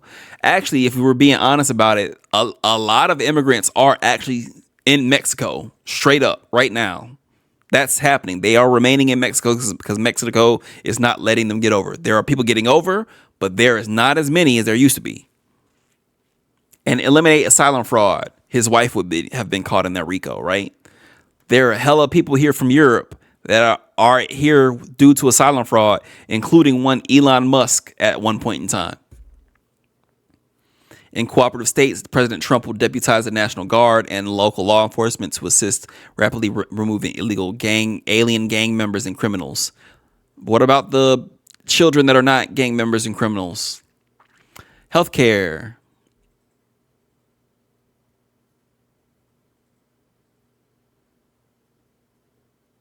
Nothing about what he will do, just about what he did, apparently. And I'll say a lot of things that he did. The way politics works is shit don't really kick in until a little while after. So a lot of shit he be claiming, he's claiming on the back of like shit Obama did. Because that's when you see the results of policies at that point in time. Nothing happens immediately. The same thing about Biden, right? People be like, oh, Biden inflation. That's off the strength of what this nigga did at the end of his reign in the White House. So anytime you hear about something he did, look at it and eat it with a grain of salt, because that's probably not the case. All right, what about energy and environmental issues? President Trump will unleash the production of domestic energy resources, reduce the soaring price of gasoline, diesel, and natural gas, promote energy security for our friends around the world, eliminate the socialist Green New Deal, and ensure the United States is never again at the mercy of a foreign supplier of energy. We produce more energy now in the country than we ever have before. Now, currently, in 2024. Trade. Part of my vision is a sweeping pro-American overhaul of our tax and trade policy to move from the bottom system that punishes domestic producers and rewards outsourcers to a system that rewards them. All right, bro, what are you saying? He just talking because look, they'll be rewarded and rewarded greatly. That's just shit he be saying. To achieve this goal, we will phase in a system of universal baseline tariffs. Tariffs increase costs, period. Period. Period.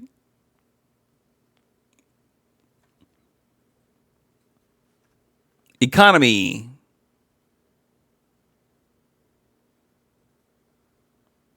I'm only reading future statements.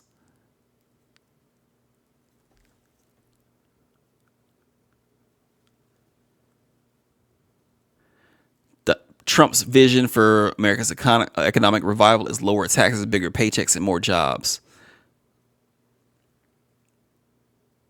Lower taxes for who? Bigger paychecks for who?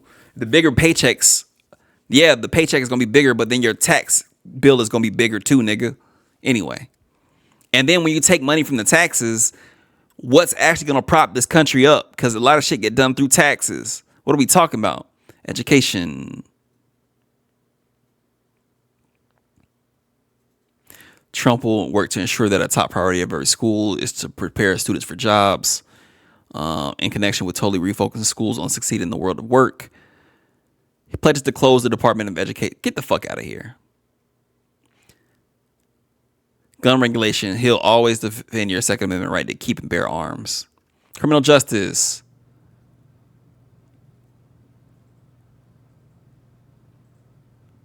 Murders are actually down right now. He doesn't say anything. Doesn't have any plan. Foreign policy.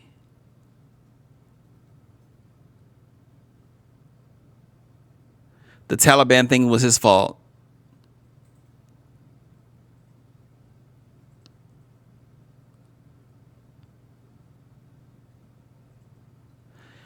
Only thing he says is he will create a state-of-the-art next-generation missile defense shield. Because we have so many problems with that right now, right? Abortion.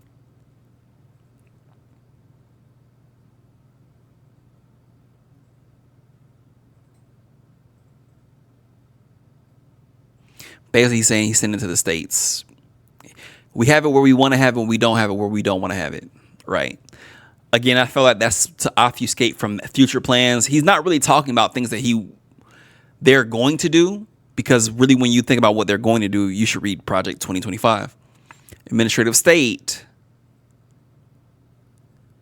He will reissue an executive order restoring the president's authority to fire rogue bureaucrats. Anybody he doesn't want to work.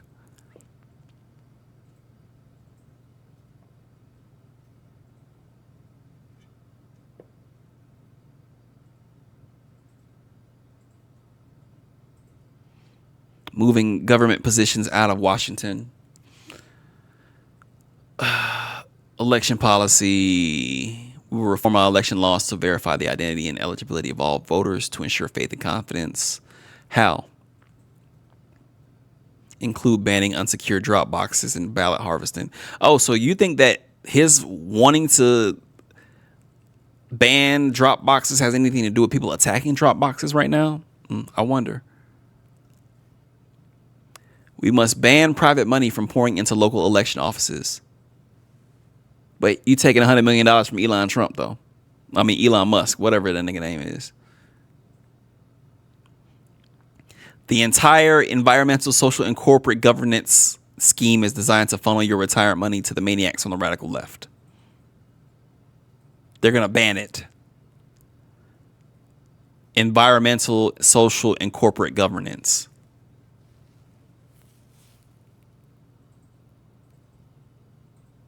We got Google talking about they got to take over a 3 Mile Island to do AI. What? They're being allowed to do that right now by those means. You mean to tell me we're going to have companies in charge of nuclear facilities without any governance?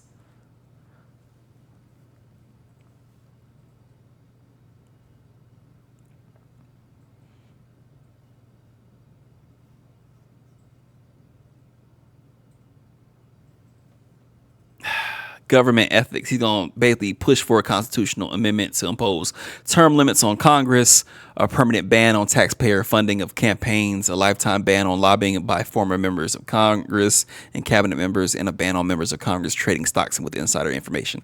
Actually, that is not a bad idea, but I kind of feel like anything that he says, it's going to be motherfuckers that's getting around it. All this is kind of like a Nancy Pelosi thing, which I get. But something tell me it's going to be people circumventing that somehow. Sex and gender issues.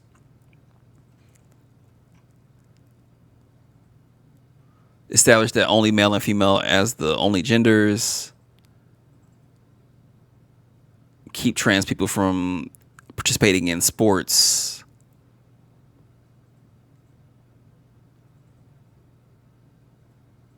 And basically force parents to have to consent to their child to choose their identity. Yuck. Infrastructure. In other words, we'll actually build new cities in our country again. These freedom cities will reopen the frontier. Ignite. Man, get the fuck out of here, dog. Freedom cities. Huh?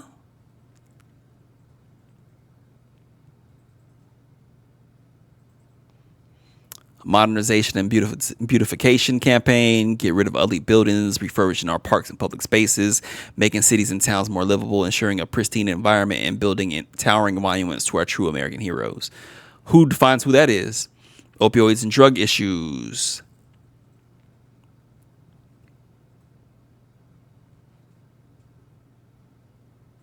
He said he'll take out the drug cartels like he took down ISIS. ISIS is not taken down. Veterans, reform the VA.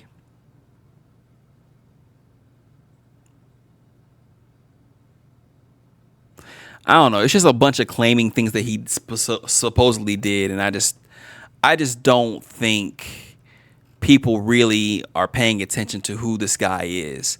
He's the same guy he always was, and to remind us of that, this is who that guy is. Tommy, he does just sell shit. And the thing about it is people like him, so they will give him their money, and then he will take that money and run, and they will look for more reasons to give him money. And no, I didn't touch on the Tampering Hall thing, because until I see a reputable source and until Tampering Hall comes out and talks about her affair with Donald Trump, I'm not going to believe it. This nigga was selling NFTs. I thought everybody hated NFTs, dog. I thought that's what we was on. I thought we was all against NFTs. Not me, though. I still think NFTs have a good use case if you can use it right. But that's another story for another day. Again, I ain't here to tell nobody what to do, who to do, how to do it. I'm just saying The nigga wrong. The nigga wrong, bro. I don't know how we can make it not about that, but that's exactly what it is. The nigga wrong. He's a shill. He will sell us out. He's going to sell literally bits and pieces of the government to the highest bidder. I don't see how that is not something that people are not against. You know, in recent weeks, there's been polls that say, oh, the race is a lot closer than we expect. And to be honest with you, I think that's part of the game as well. Because if you make it seem like for weeks and weeks that things are closer than they are and she wins by a landslide, you prop up your case of, oh, it was stolen. And the whole thing about it is, will they not do another January 6th? Just do it a little bit more organized? I don't know. I really don't know. I really couldn't tell you. I hope for the most boring election night ever where they could tell us by 10 o'clock what's up. Because I just vividly remember when he got elected, it just was like, damn, this is going to fuck things up for a while. And it did, bro. Like, we were not wrong about that. And I can't imagine how much worse it could be the second time around when you have a more desperate person trying to seek the highest office in the land and possibly the world. I don't know. I don't know what the future looks like for the world. I don't know what the future looks like for the country. I might not be the most patriotic motherfucker in the world, but I just know selling shit out to the highest bidder and kikiing with niggas that don't have our best interest in mind is not it, bro. I don't see it. I don't see it. And so, like, if your issue is the Israel issue, I 100% understand.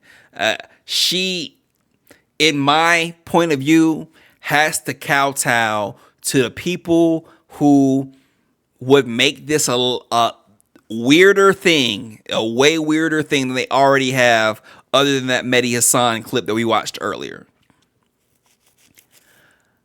I don't know what the answer is. I really don't know. I know what my answer would be, but I also am not running for president. You have a very fine needle to thread when it comes down to these subjects and who you need to placate in order to get support and continuous support enough to push you over the line. I'm not saying that I believe in everything she's doing or is saying, but there's no fucking way in the world that you're looking at this issue and being like, you know what? Donald Trump is a sensible guy. I'm pretty sure that he would understand where we're coming from.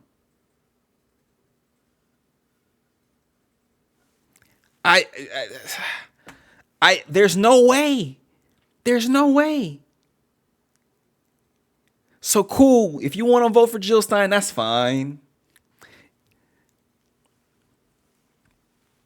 Cool. That to me let me know that you definitely don't be paying no attention to how the shit really be going. But cool. Cool.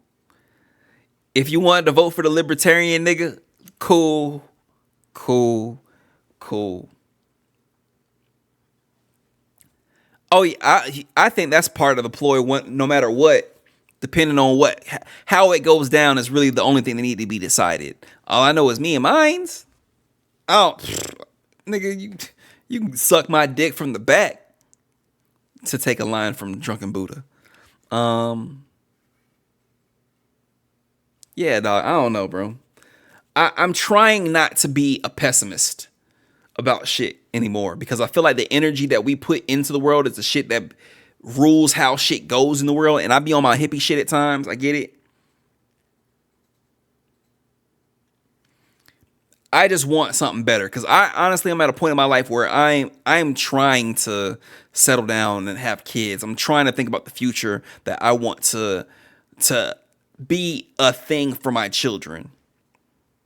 And I will not go quietly into the night into fascism.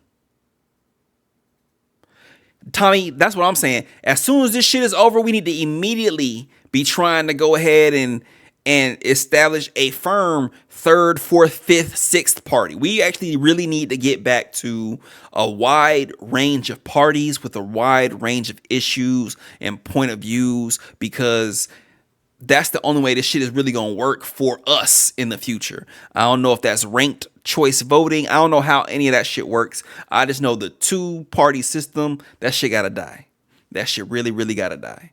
And it's the eternal back and forth that is leading us down a more right and right-leaning future. Because all one party has to say is, we're not that bad, but y'all still kind of bad. Like, y'all not actually on the left side of the issue. Y'all on the left of right side of the issue. And we're choosing from that, but we're going down and down and down, further down a right-leaning point of view. And like, it's hard to say that. We need younger people looking and advocating for positions in government. We need new blood. We need new ideas. We need new systems. If we need to get rid of how shit is set up now, we need to go ahead and do it. But it cannot be done only in the mind of, we got these two choices and we're going to tear shit up if our side don't get it. That can't be it. It need to be, we the people don't think how y'all think. We don't want what y'all want, and y'all are not governing in accordance to what we want. So we about to tear shit up. Politicians should be deathly afraid of the people as a whole. Not some people, but the people.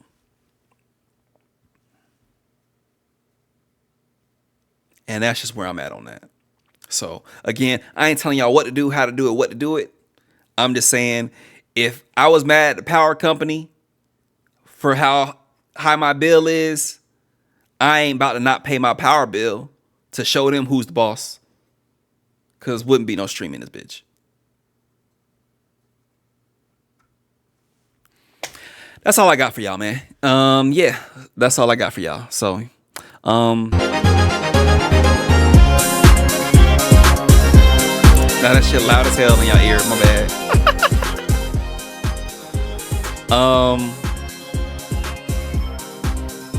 Yeah, I mean, they've been running that play forever. That's why they have to stop educating the babies. That's why they want to get rid of the Department of Education. Because if you go and observe history, you know what plays they be running, and when they go to run those same plays, you'll be ready for it. Teach the babies, man. That's the only way we got. That's the only way we got. You know, I'm pretty much at the point where I'm about to be raising my family in the woods somewhere, on a lake somewhere off the grid. And if you step on my fucking land, you getting shot the fuck up. I don't know. But we gotta do something, man. Because this shit ain't it. And we should not be only talking about a third party or additional parties every 4 years. We need to talk about it all 4 years, every 4 years, all 40 years, all 4 years of our, I don't know. I'm just gonna keep going with the 444. Shout out to Wendy's. Yeah, that's all I got for y'all though. November will be an interesting recap. I hope I won't be silenced or jailed for my opinions. Shout out Jay-Z. Yeah, you can say that. What is the good news, Diane? What was the good news? This was the election special. Name some good news, Dio. Nah, eat the rich. See, there go Dio. Dio say fuck Jay-Z and Beyonce. Yeah, shout out to them girls that proved the Pythagorean theorem. They should rename the theorem after them. They should name it the New Orleans theorem. But also, didn't they just confirm? Like we said shout out to them when it happened first. Now they confirmed it. Why they had to go behind the two black girl math geniuses to double check their work to make sure it was right? Did you ever think about that, brother?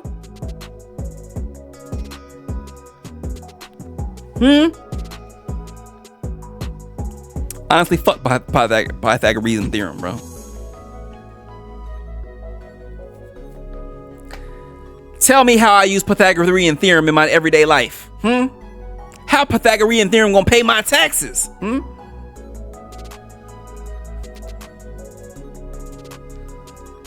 Also, McDonald's ice cream machines will be open to repairs by third parties.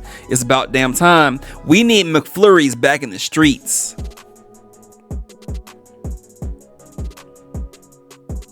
But I don't spend no money at McDonald's, I'll be honest with you. Look, just because you don't know how to build stuff with your hand, nigga.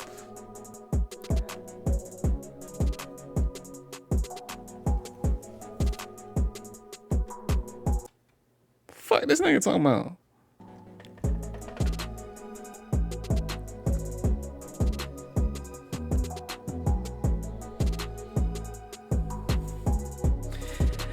This guy stinks. Anyway,